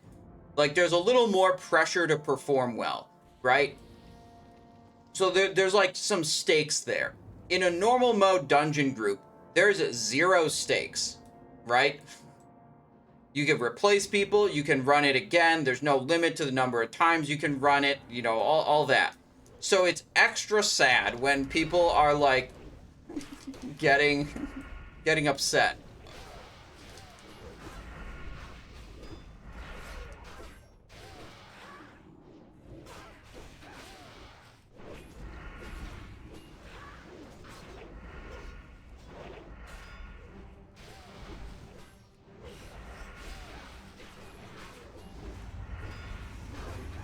Ooh, a Cabal Assassin? Can I kick Shadow Nova? I cannot kick Shadow Nova. Can I stun this mob? No. Okay, there's just no avoiding Shadow Nova then.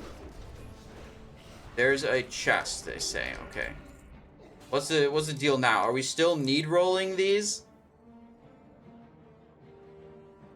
Read, they say. Okay. Yo, got it. Where is the chest they said they saw? I don't see it right now. Next to first boss. Oh, in the previous room. I'll go check.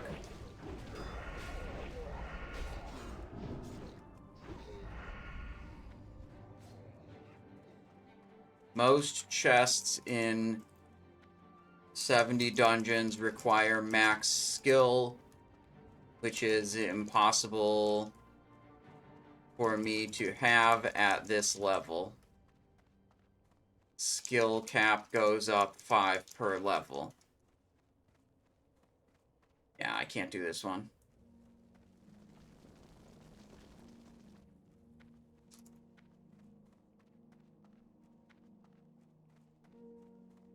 Alright, oh well, we checked it. What's this? Loot? Not being smooth at opening chests? Please don't kick me for low LP skill.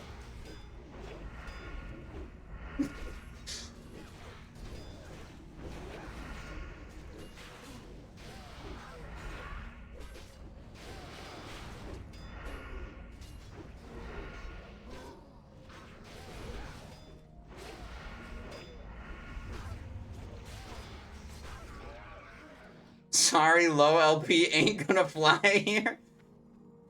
Okay, at 69, I can get the +5 gloves and do it. But at 68, it's impossible.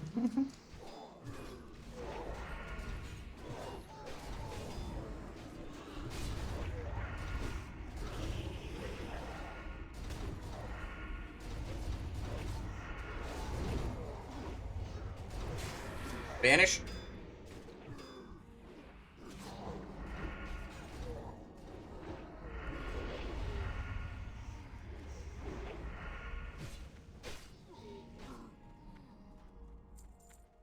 Let it slide if you unlock my Corium box. Okay, I don't even know if I can do that. But if I can get a skill point off of it, probably. Oh, yeah, okay.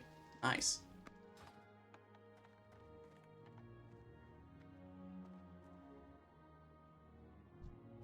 Alright, lootable. Oh, are they gonna kill that last trash pack? And did someone else loot the soul device that was over here? No. Okay. Okay, so what's the plan? They're talking a lot about this boss.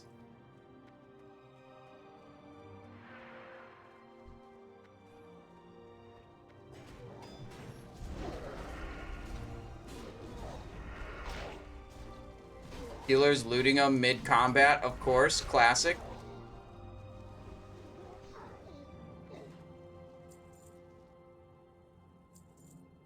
Looked like he was looting him mid-combat. Maybe that was wrong. We got one soul device.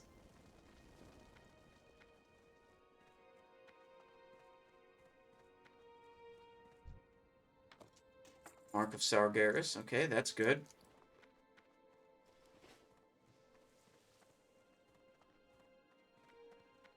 There's a mining node, adamantite deposit. Poison is on. I think I want to burn all my cooldowns right away, so the cooldowns are not available when the mind control happens.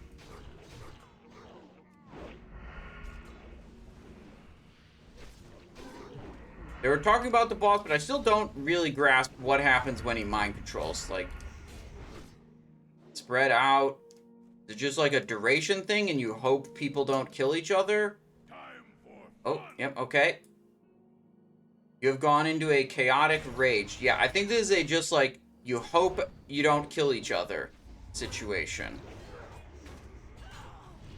Doesn't seem like there's anything we can do about it.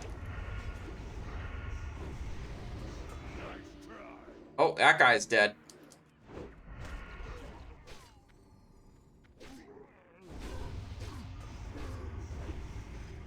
Fuck. I did not mean to do that. Okay, I got a throttle, and I got a bandage. Whoopsies. Bandage myself, not the totem. Oh, we got a knockback again.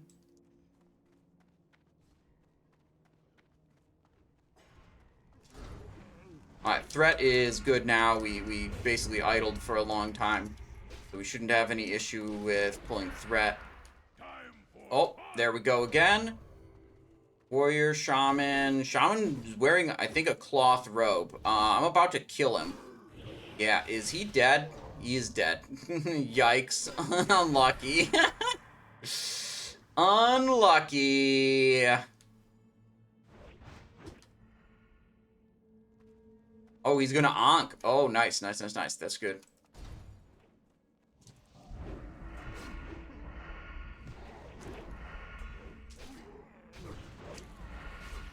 Threat's really high again. Let me slice and dice.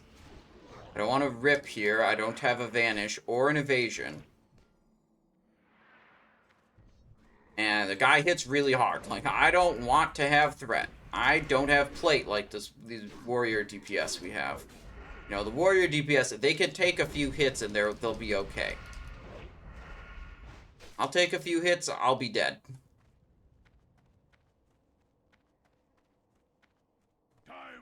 No! 134 health? Is he gonna die to the dot? He's at 7 health. Alright, he's dead now. What do we get? Wand of the Netherwing. 16 spell power, 19 stamina. That does not seem very desirable. Seems like a low amount of spell power, and stamina doesn't make you do damage.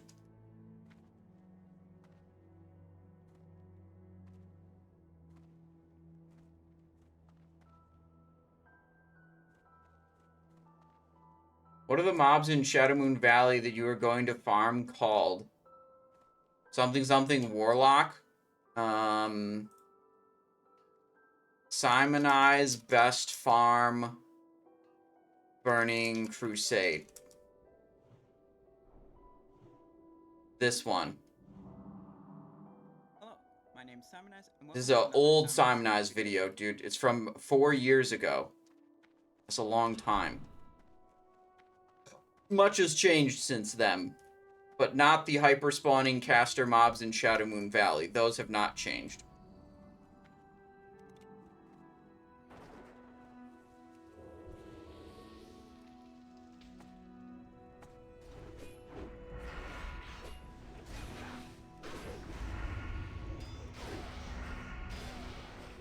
Yeah, I went there at 65 with the ambush build, and I was able to do like 120,000 experience per hour. And I was burning through a lot of bandages and other stuff. You know, basically what was happening is the mobs were literally spawning too fast, and they spawned too close together. So oftentimes I would have to fight 2 mobs at once. which is not really ideal for the ambush build. You don't want to fight 2 mobs at once. You want to fight 1 at a time. So I kind of thought about it, and I was like, okay, do I actually want a full combat build with Blade Flurry and Adrenaline Rush for this? Or should I do like a, ambush build that doesn't go all the way down to Shadow Step, but goes at least goes into combat to get Blade Flurry? But I thought about it, but I never went back there to like try anything else. But I felt like actually the ambush build was a little bit impotent there, because too often you would end up fighting more than 1 mob at once and not be able to ambush everything. I think also, since I was 65, I didn't have Cloak of Shadows yet, which meant it was very hard for me to, mitigate incoming damage. Our Cloak of Shadows is really good when you fight multiple of the enemies at once, because they're all going to cast Shadow Bolts on you, and instead of trying to like kick one, gouge one, or whatever, you can just hit 1 Cloak of Shadows, costs you 0 energy, and it mitigates, 3 or 4 Shadow Bolts. So that can really help for survivability as well.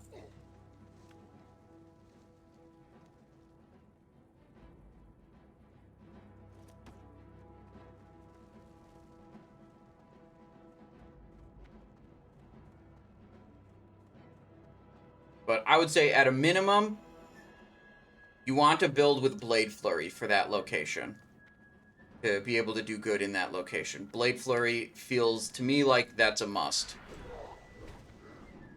Whether you go for, ambush talents and subtlety or not, I'm not sure what would be optimal.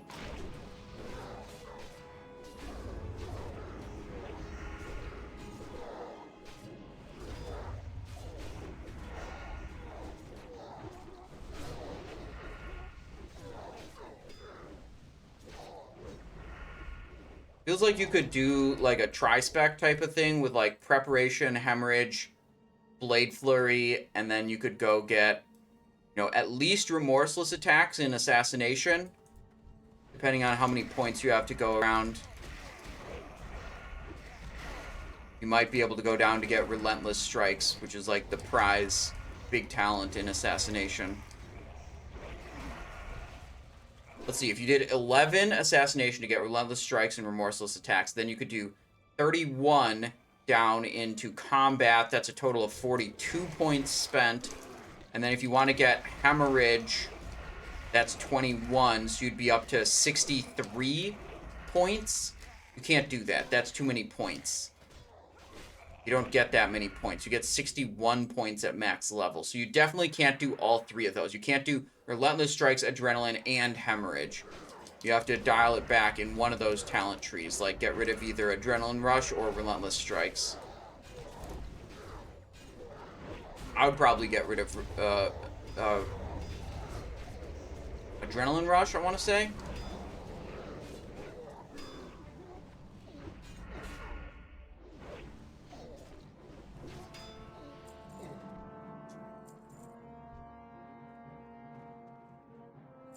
Of stamina, treasure chest. Oh, that's a good chest. Yeah, we can open that one.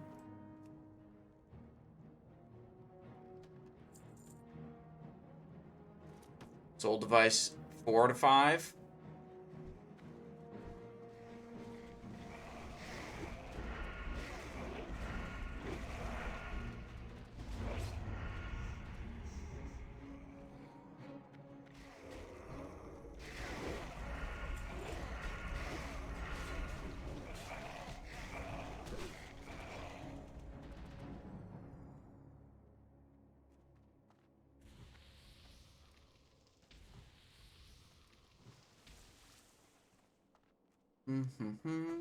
Going on.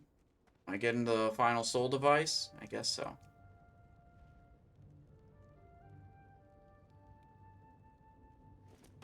Alright, big group of mobs here.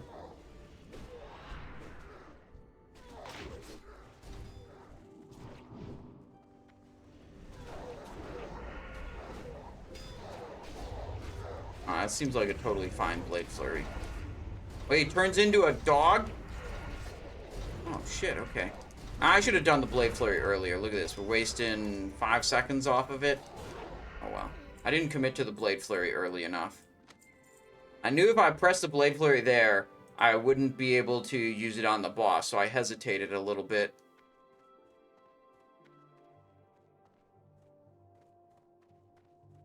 Oh, shit, there's a patrol. I didn't see the patrol.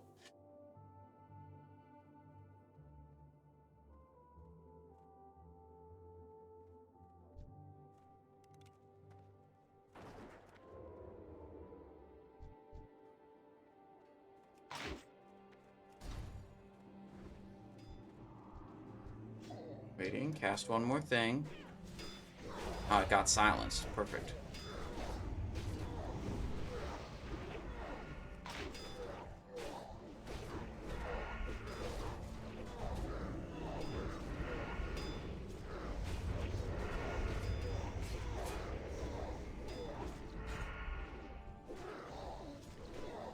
Get a dog called John Wick? No, it's different, dude, because it's a cultist that turned into a demonic dog. It's very different than hitting a normal dog, okay?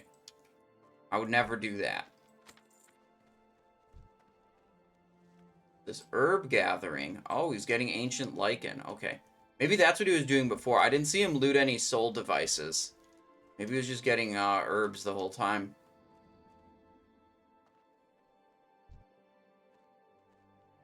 Grandmaster Vorpil. Maybe some good drops? I don't know.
What the? He's dead. Blackout Truncheon. Yeah, we don't need that. Book. We already got Latros. Codex of Blood. Complete quest. Destroy Murmur. And then we'll get the Spy Mistress's boots. Okay. We got 2 spirit shards. Let's see. Did I get the quest? Into the heart of the labyrinth. Yeah, Murmur slain. Okay, I gotta get rid of some of the quests in my quest log. How about we get rid of Dr. Boom right now? We can pick that quest up again later. Murmur slain. Spy Mistress's dodge, attack. Okay, so these suck. They have dodge. But these are good.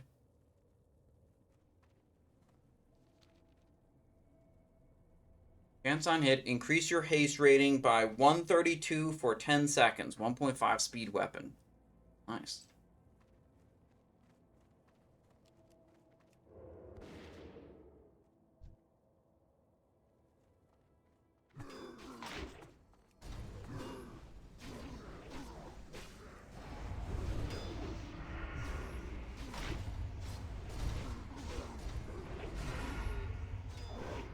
Alright, this is the final hallway. We're going up to the last boss here. We're going to complete multiple different quests here. We're going to complete the Karazhan Key quest, and we're going to defeat the Killing Murmur quest. We already completed the Soul Devices quest. So, yeah, 3 quests out of this dungeon run. That's pretty dang good, I would say. What's going on?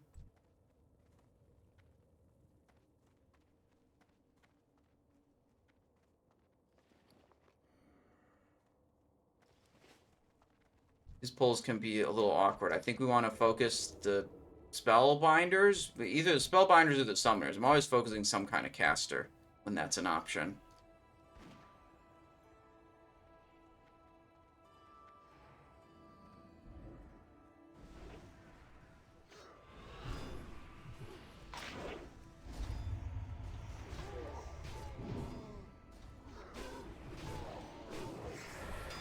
No brainwashing for you. No, no summoning for you either.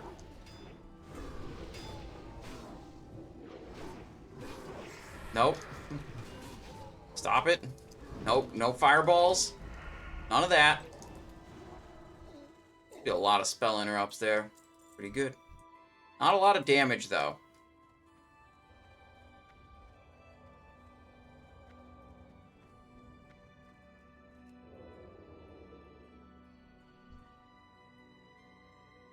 What do we have? 1, 2, and then I think there's another line of mobs right next to the boss, but maybe they're just too far away and they're not loaded right now.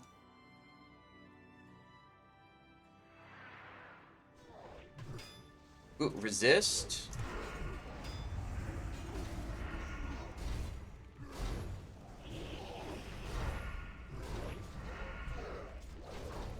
Oh, whirlwinding. Move away a little bit. Interrupt the fireball. Okay, we're doing good. We're doing good. We have the slice and dice.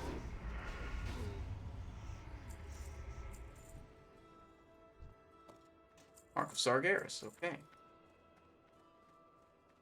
Ooh, another chest. What's in it? Tanzanite Pendant of the Bear. Okay, greed roll that. Yeah, one more line of mobs right at the boss.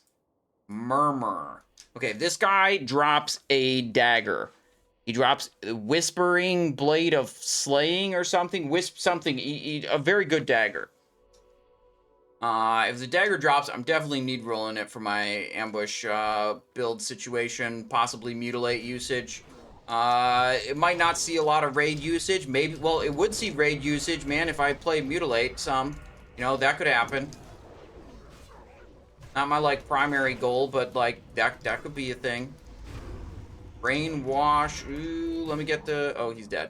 I was looking for what ability I had not on cooldown that I could interrupt it with. But then the mob just died.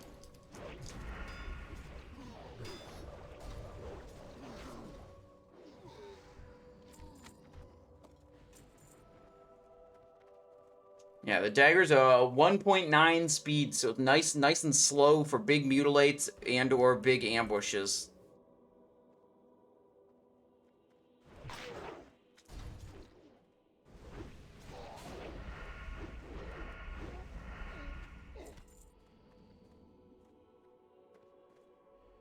Triple Spellbinder on this one. Are we double tanking it? Or did this guy switch to DPS? Maybe he switched to DPS. Holding up my kick to see the first one that's going to brainwash. Anyone? Yep, there we go. Interrupt.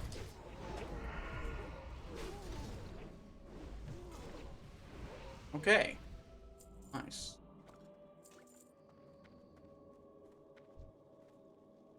Spread out. Okay. Oh, look at the container over there. Arcane container. That's for the key, the Karazhan key. We'll do that after the boss, probably. Is there any TBC phase where combat is not far behind? Do you mean Mutilate is not far behind? Combat Sword is just the best build every phase. That's how it is. So, it is never behind.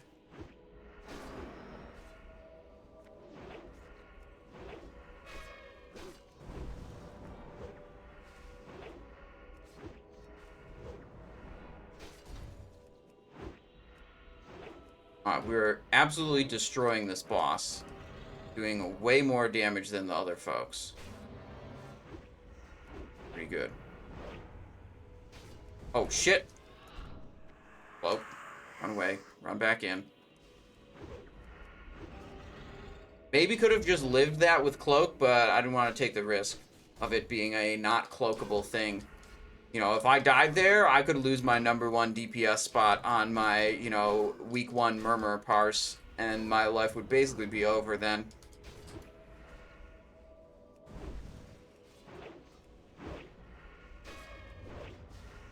Come on, show me the dagger. Or something else good. There's probably a lot of good things he can drop. Kill it, stay in, kill it. Nice. What do we get? No dagger, hallowed garments, and Silver Moon Crest Shield. Oh, Shaman might want that shield, and maybe they want the hallowed garments, too. I don't know. I don't want either of those things, though. Fuck them. Spirit shards, and now we do the Karazhan key. Wouldn't be able to find any dungeon leveling groups with your bad Shadow Labs parses? True. Why do you have 2 tanks in the group? I think the Paladin switched to damage dealing. Excellent. Good run.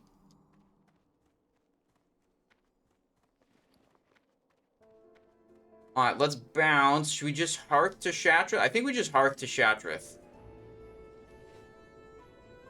Turn in the Karazhan key fragment, and then we'll try to do... We could go to Steamvaults for the key fragment thing, or we could just try to hit up a Shattered Halls. Either of those would be good options.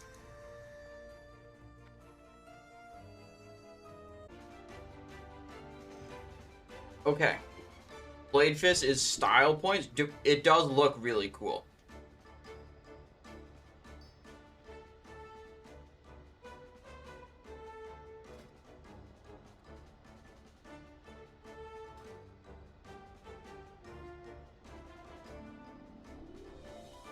We've got Salvation buff. That's good.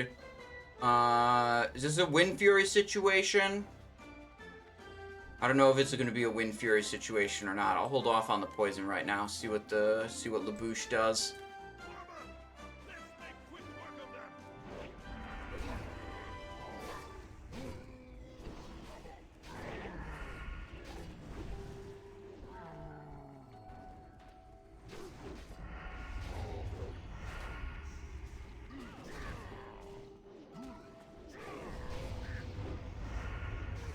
How is the tank's gear? I don't know.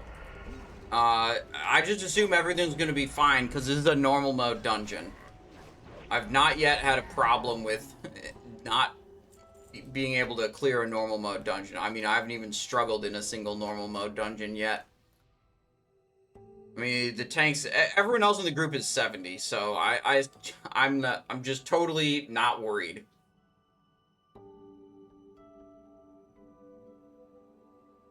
Although, what I am worried about is not pulling the next mob. Let's go. Let's go. Let's do it. I'm ready to blast.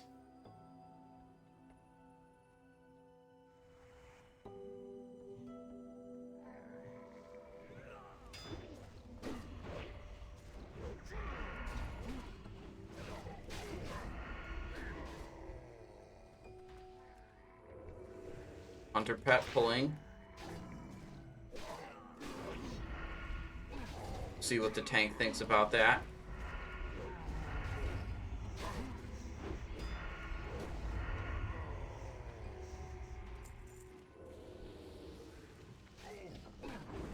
Demon Wipefest normal mode dungeon would be impressive. Just think, when we get 70 and start unlocking the heroics, think of the content of joining Pug Heroics every single day and flipping a coin as to whether the group full clears or disbands. That's good. That's gonna be good.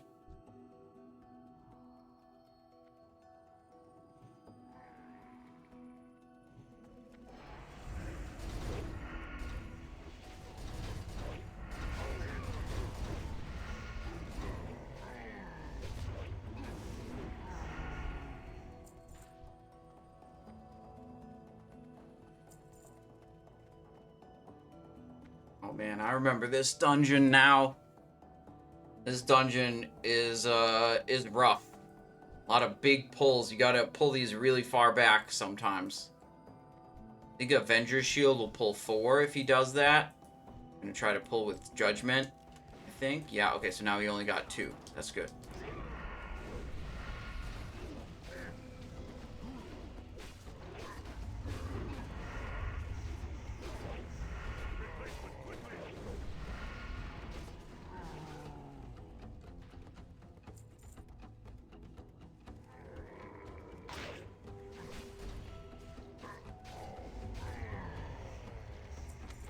Uh-oh, Hunter Pet. I don't think that was supposed to happen.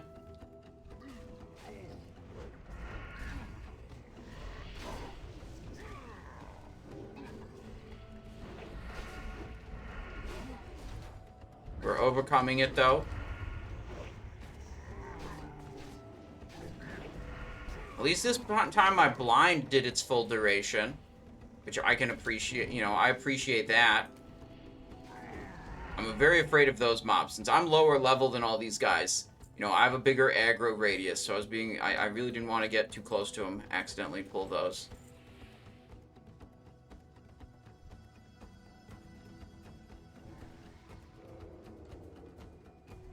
All 4.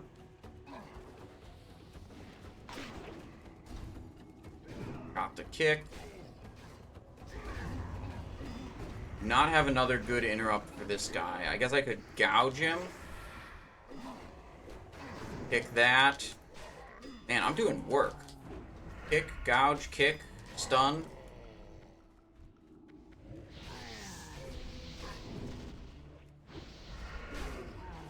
Okay, nice. Not doing a lot of work on the damage meter, but that's okay. That's what we got the 70 Hunter and Warlock for. The 2 best damage dealer classes of the whole expansion.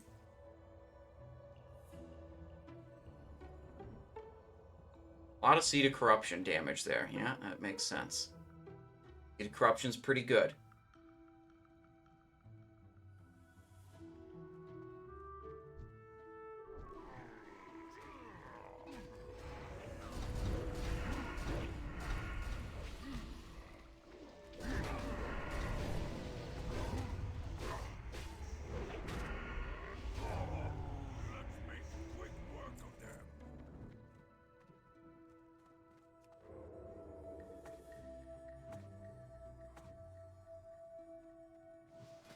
If I activate my tabard, does it pull me out of stealth? Yup. Alright, good to know. Alright. Are we waiting for him to turn around, or what are we doing here? Waiting for mana? What are we killing first? Probably that one.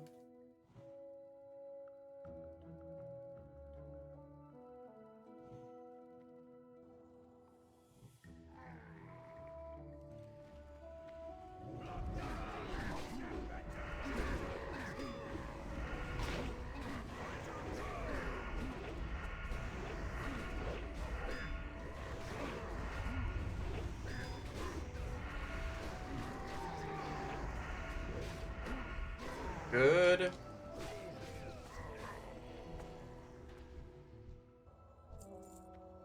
What do we got here? Acolyte, then Sharpshooter. 2 Sharpshooters, so we'll kill the other Sharpshooter after that one, but more than 2 marks, it's too complicated.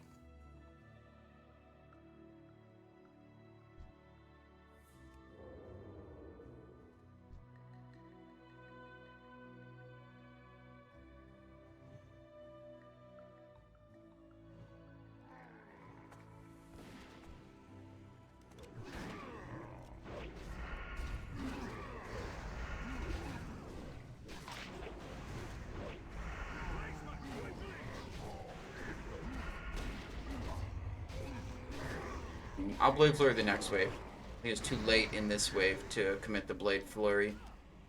I didn't think about it right away.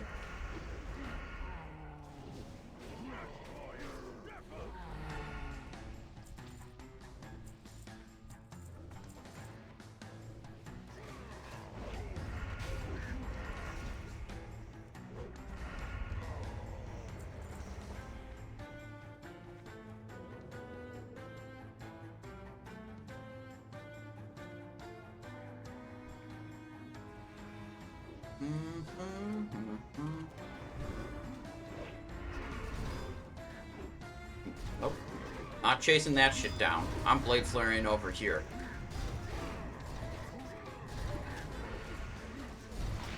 Stun. Tank's taking a lot of damage, so I want to stun, reduce the damage the tank takes. Distract. Oh, we're good. Shadow protection, leather. Okay, agreed. Save it. Sell it when Black Temple's coming out, and a bunch of people think that they need shadow resistance for Mother Shah-Raz. So they buy a bunch of shadow resistance for Mother Shah-Raz, and then they find out that using shadow resistance on Mother Shah-Raz is actually a bitch mode strategy, and you don't need it.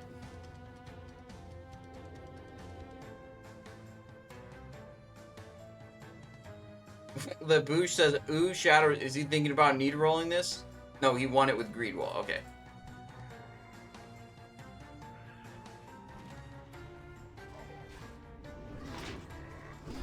Shadow resist set to bribe a tank with? I'm just blinding this guy. I think if I get close enough to him to kick, I would risk aggroing the stuff on the sides of the room. Which I do not want to risk. If I walked up and kicked him, you know, he might walk into the group instead of hanging back there like he was. So, like, that would be a better option, but I didn't want the risk of pulling more stuff. Labouche is dead. That's a problem. Bring this, let's see, tank. Pet is tanking. Okay. Vanish cheap shot. That guy's dead. Be able to kidney shot this one pretty soon. Not in that rain of fire, though, please. Just chill. Oh, Labouche is alive again. I think he onked. Or soul-stoned. I don't know. Either way, he's back. Alright, now I remember there's a gate here in Shattered Halls where, you know, if your lockpicking skill is high enough, you can lockpick it. And then you can skip a annoying section of the dungeon. But I'm pretty sure I don't have that level of lockpicking. Yeah, I cannot open the door. My lockpicking is not strong enough yet at level 68 to do this door. Gotta be max level to get max skill.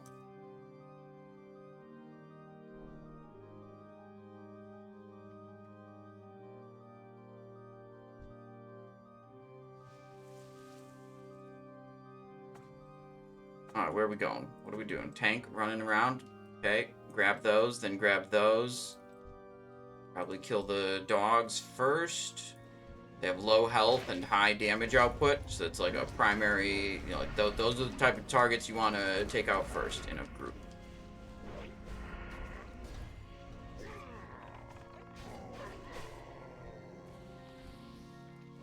So, if you had your lockpicking leveled up, you could just open that, go right to the first boss. If you do not, you have to jump down here, clean out some waves of slimes.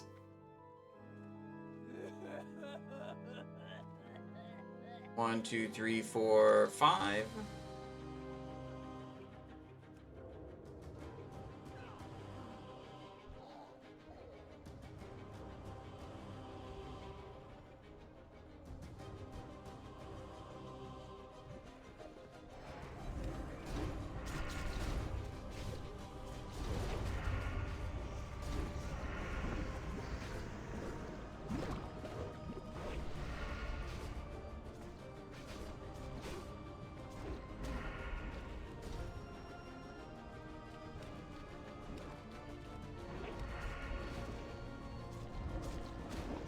Oh, Warlock pulling some more with Seed of Corruption. Oh shit. What's happening with this mob? Running around all crazy.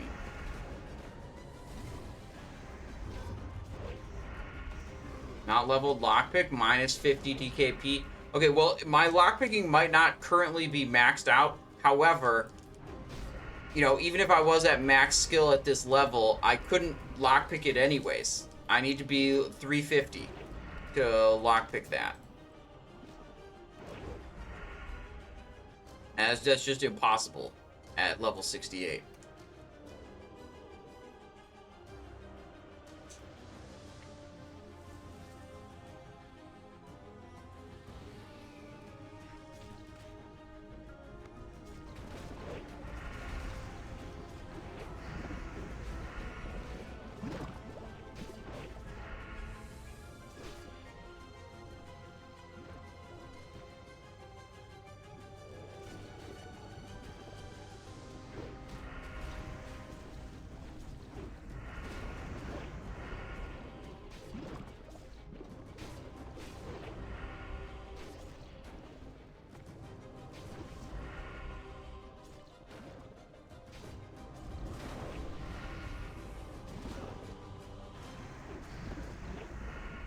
Wow, that is super obnoxious. It would be way better if the stupid rogue leveled their lockpicking and we could skip that. God. What a terrible rogue.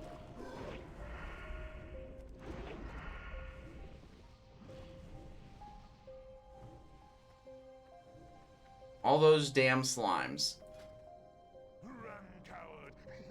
Oh, Corium lockbox, okay. Got me some lockpicking skill. Oh, another one? Okay. Nice. Third, maybe? Or just two? Okay, just two.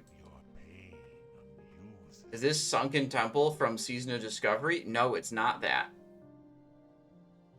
Stavrum says 9 Black Morass runs, no Latros. Feels bad, man. Oh, well, just get it on the second run like me.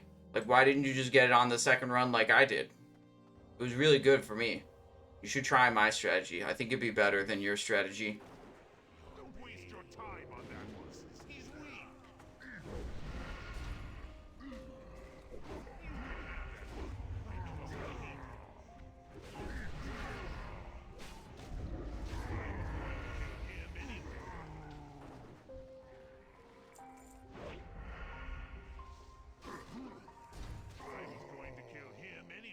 All right, Grand Warlock. Oh, he's coming in.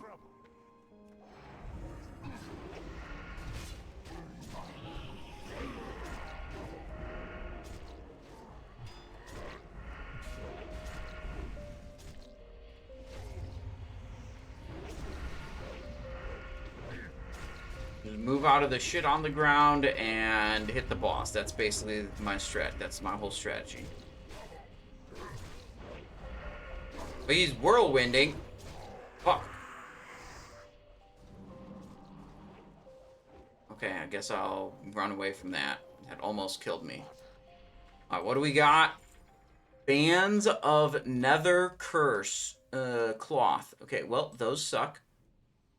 So, greed roll. Yep. What's the add-on that says too far? That's part of my weak aura pack and helps remind, make it clear to me if I'm not swinging my melee weapons. And you can find that on the Discord.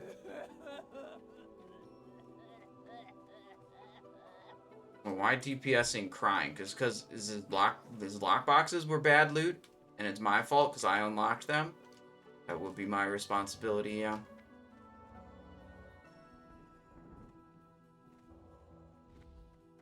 Invaders have breached the defenses. Oh, we're in combat.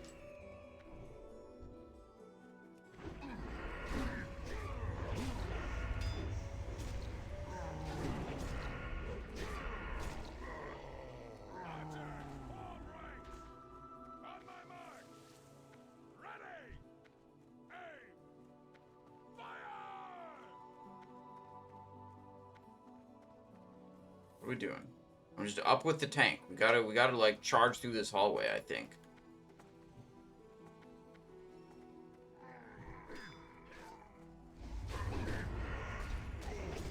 Ferdinand Zealot. These are all normal, non-elite mobs.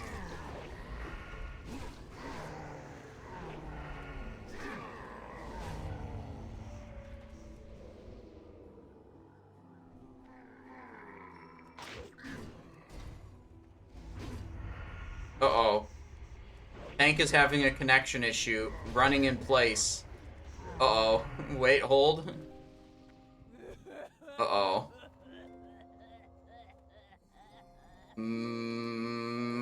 This might not be good for us. Tank's hard to replace, too.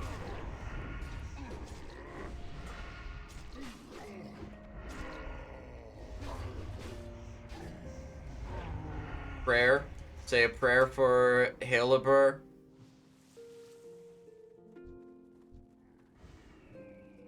Lag from hell, he says. Yeah, that's true.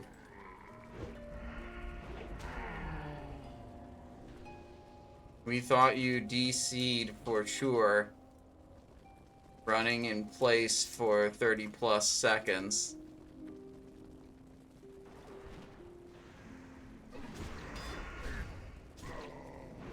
Yeah, luckily a good spread of Seed of Corruption just wipes out one of these packs.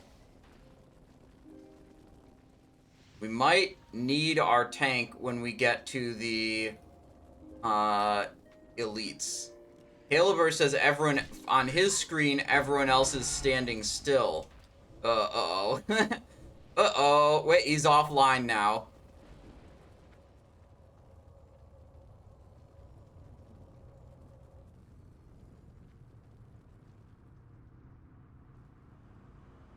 Just wondering, is there good tank loot that drops from the first boss?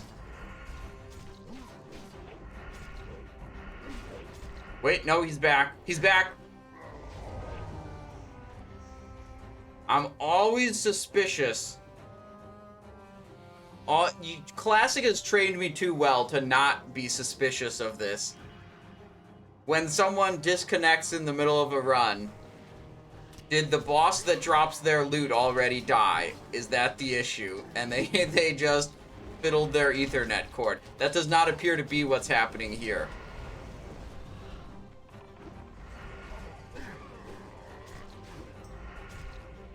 Trinket off last. Oh yeah, the what is it called? The something figurine of the Colossus. Yeah, I know that item. Item's super good. Like, crazy super good.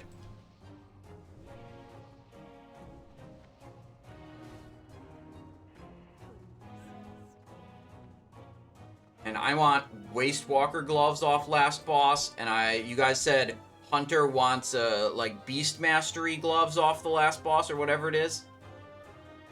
Loot is a connectivity booster. Yeah, the possibility of loot really strengthens most players' internet connections. That's true.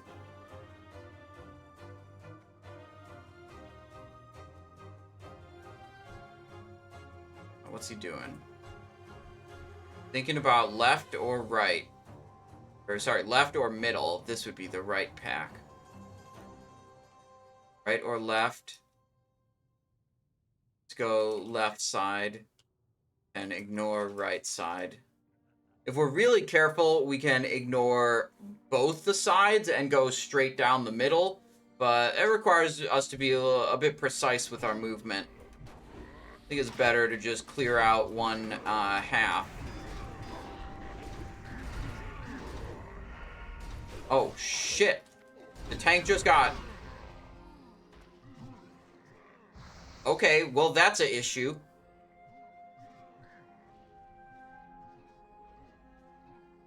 Okay, new strategy. We ignore left and right and split down the middle carefully.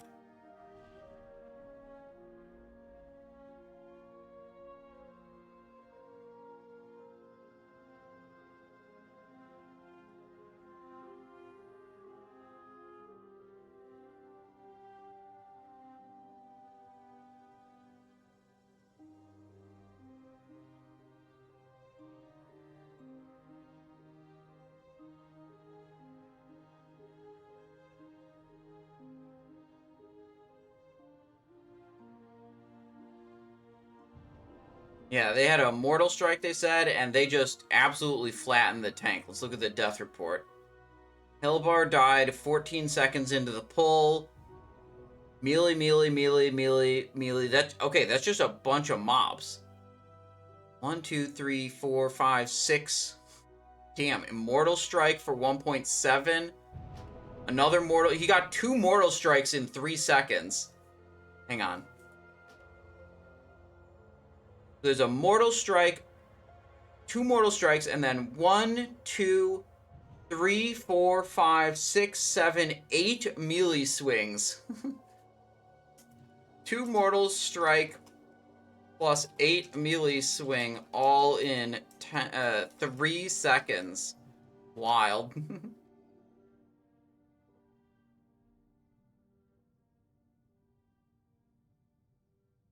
That is a lot of damage.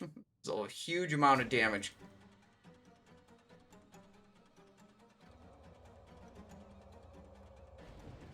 Let's see. Do I have any food item? Yeah, I got some bread here. I can eat that.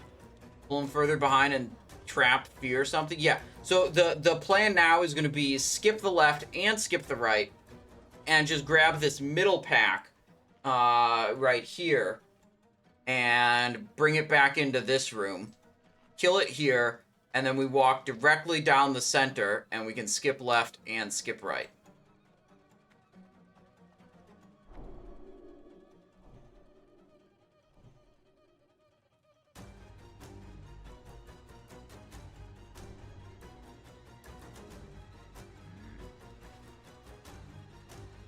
Something of them be sapped? Probably. Not the packs on the left and right, because they're, like, permanently in combat.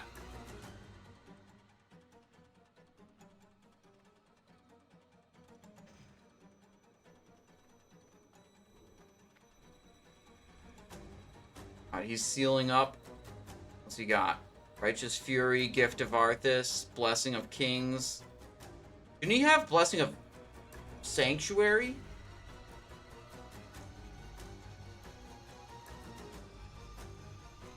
Whatever. Not important. Grab that. Bring it back. Not pulling any of the stuff on the side. Alright, that seems totally fine. It's a lot of mobs. But I don't think these mobs are as scary as the others. Evasion up, take one off of the tank. Stun it. Ooh, I shouldn't have Blood Furied, probably. Kick. Gouge you. What's he gonna do next? Nothing? Get owned.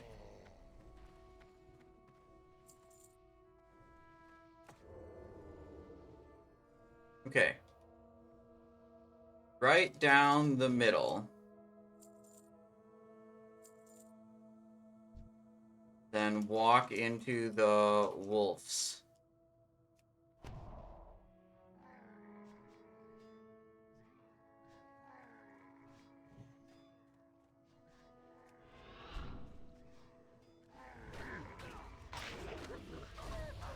Nice. Good. Good, we didn't pull the sides.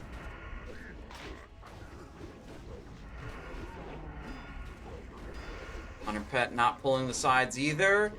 Alright. Looks like we're doing good. Oh, Reaver pull. Oh, careful, careful. Don't go to the sides. When a mob runs at a damage dealer, you know, their first instinct is to panic.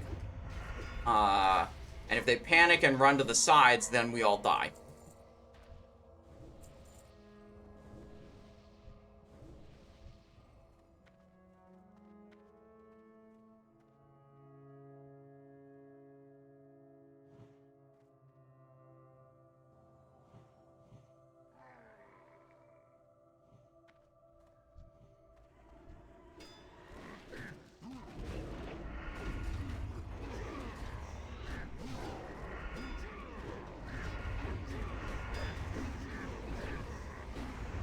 Knock this guy down.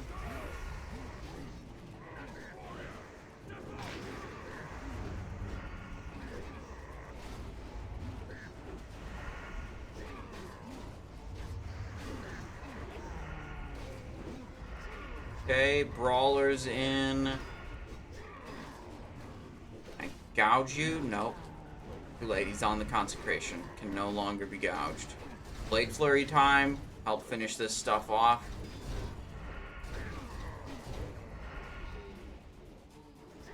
Nice.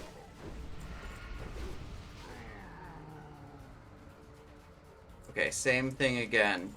Straight down the middle. Let's mana up first.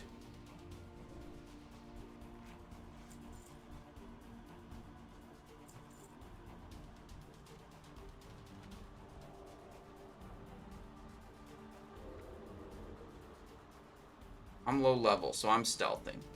They're level 70, so they have smaller aggro radius. They don't need stealth to pass the mobs.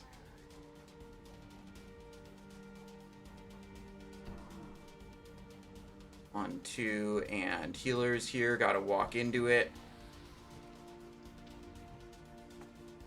Orc Skull. Oh, shit. That's gonna pull in. That's gonna social. We can't really back up here too much. Gotta walk into it. That's good. Wow, we didn't pull the champions. I thought the champions would pull with that for sure. That's lucky. I think the champions are pretty tough.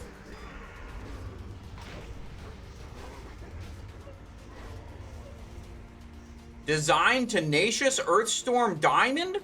Yo! Is that good? I have no idea. Just a jewel crafting pattern, so I assume it's worth infinity gold.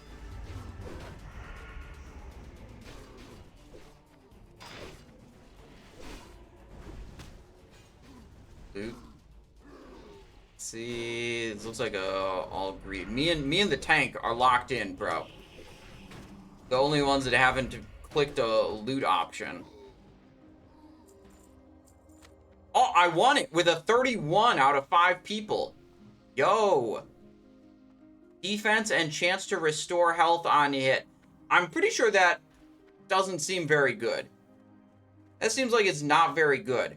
But I'm going to try to sell it immediately after this run.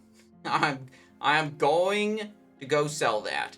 Because all these patterns, they are just going down, down, down, down in price. More people get max level, more people are farming dungeons. You know, they're generating way more of these patterns than, you know. Right, they're going down in price. We need to sell it sooner rather than later.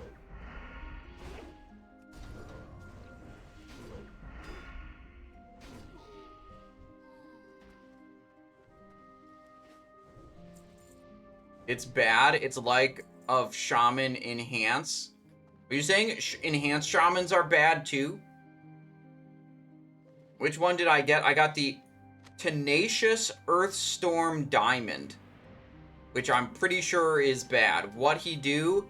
I do not remember what he does. Can't be that hard though. It is normal mode. When he gets low, he doesn't have a threat table anymore. Ooh, okay.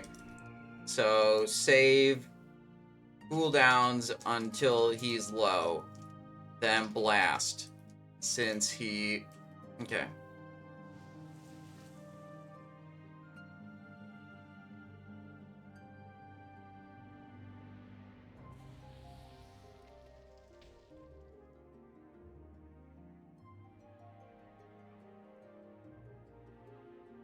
Okay, threat drops, so we be careful with threat. Let me see, what's my Vanish cooldown? 28 seconds left on Vanish. We'll probably have it.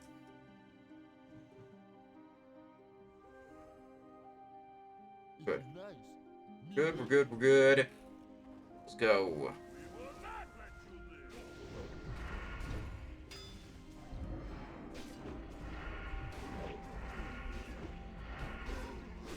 We'll have the other trinket, Blade Flurry, and Adrenaline for when he gets low. Thunderclap. Attack speed reduced, cloaking that immediately. Didn't read the rest of the debuff. That's a threat reset. I'm looking for the tank on the threat meter before I start hitting again. That is the Warlock. I think it's just time to blast.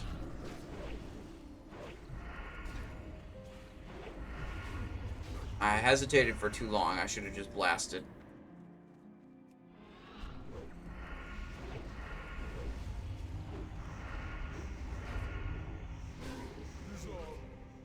Alright, Jeweled Boots of Sanctification, healing, MP5. Okay. Seems fine.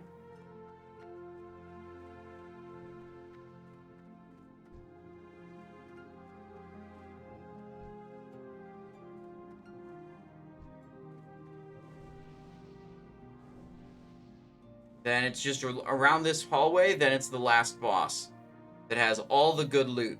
Wastewalker gloves is what we want. Trinket is what the paladin wants. Beast something or other gloves are what the Hunter presumably wants.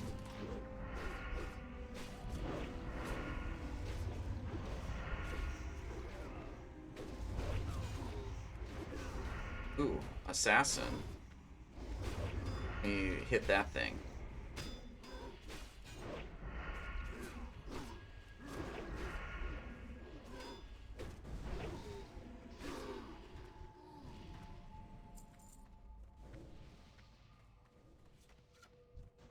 Uh-oh. Assassin cheap shotted my tank. I cheap shot the assassin. Followed up with a kidney shot. Yeah, this stupid NPC thinks he's gonna outrogue me. Dude, look at me, dude. I got fucking bone scythe. This guy's gear looks like he just got out of Dead Mines or something.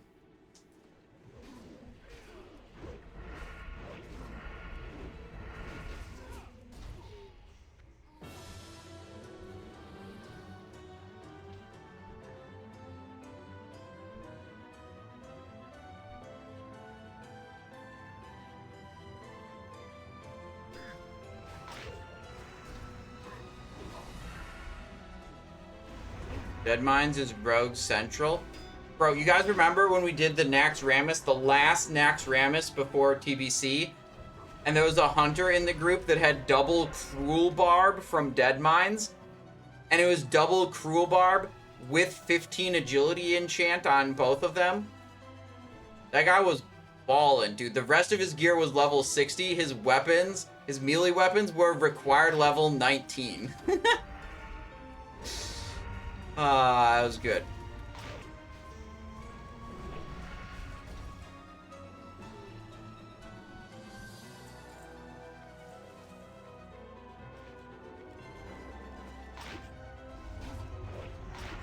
No! I got cheap shotted this time, bro. Too many Shattered-Handed Assassins.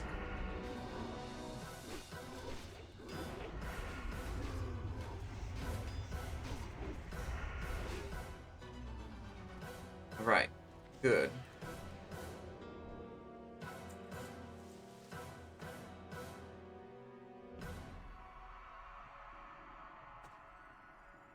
War Chief Kargath Blade Fist. Oh, me and Labouche have the quest for him. Wait. We share it with anyone else? Already completed, too far away. Sharing quest with Inspire. Okay, wow. Inspire didn't have the quest yet. We just shared it with him for killing this guy. Hell yeah. I think it's a shoulder. Pride of the Fell Horde. Okay, never mind. It's not a shoulder. What am I talking about? Conqueror's Band, crit attack power. Maim Fist Choker. I gotta look up where this like quest reward shoulder I'm thinking of comes from, because it surely is not here. Something like Scout's Epaulets or something? This guy will sometimes sprint around the room uncontrollably. Just wait for it to end and go back to normal. Many ads will spawn from the ramp we are standing on now. So it can be nice to tank him right here to make picking them up easier. Or close to here, at least.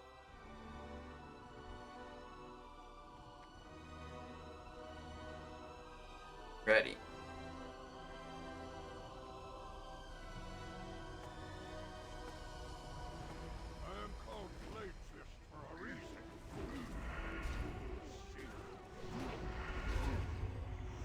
Waiting for some ads to be up to do my Blade Flurry. I wonder if the ads are heroic only. That could be a thing. Doesn't seem to be doing anything. No ads are coming through. Alright, well, we're hitting the cooldowns. Oh, there's the first ad.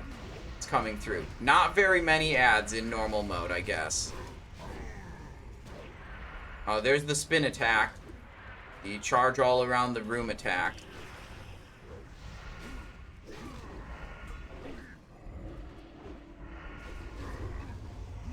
Okay, not as many ads as I remember.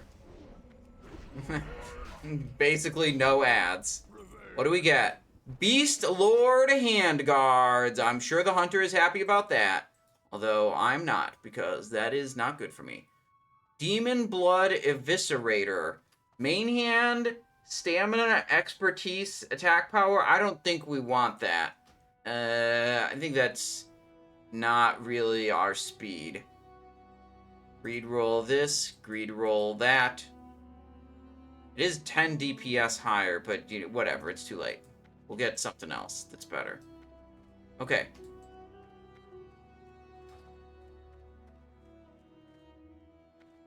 Shattered Halls, but I'm not sure what is required. Fell Embers. Yeah, okay, let me look at this.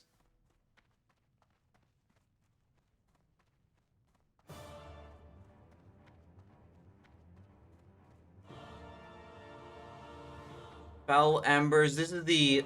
Oh, is this Alliance only? Expedition Scouts Epaulets.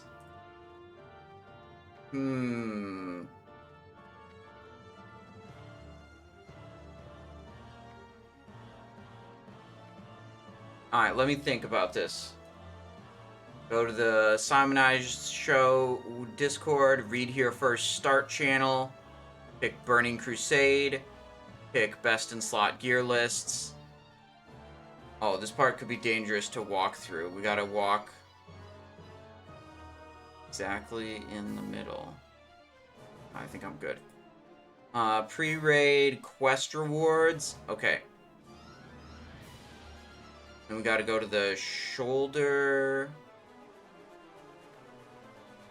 Pretty cool too, like Moon Valley, or you could get Maghar availability of this item. So here are some alternatives about picking up this necklace. I was not exactly sure about the availability of this item, so here are some alternatives. You could get Azure Strike Shoulders from Capture the Weapons quest in Shadow Moon Valley, or you could get Maghar Revered Rep. Hang on. For your shoulders, you're going to want Expedition Scouts Epaulets from the quest Fell Embers in the Shattered Halls. However, I was not exactly sure about the availability of this item, so here are some alternatives.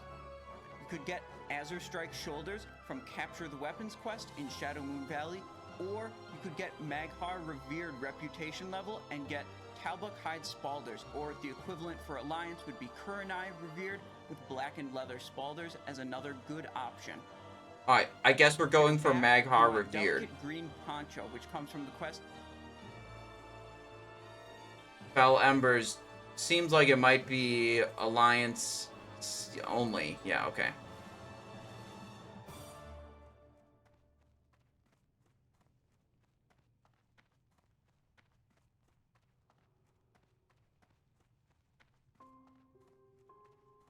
Old Hillsbrad shoulders fall for rogues. Oh, yeah, I forgot there's Mantle of Paranold. I think that's what it's called. The Old Hillsbrad one. I don't know. Those are probably fine. Let me see. What's my Maghar reputation at? I'm most of the way through Honored. What would I have to turn in? Obsidian War Beads to juice that up? I only have 50 of those. 51. Can I turn in the crystal powder samples to get reputation? We're like 7,500 reputation away from being revered there. I don't know if that's a good time investment.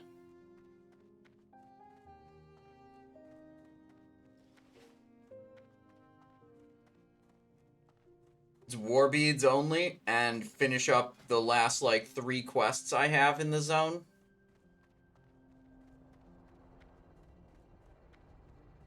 Farm the orchestra for beads? What do you mean the orchestra?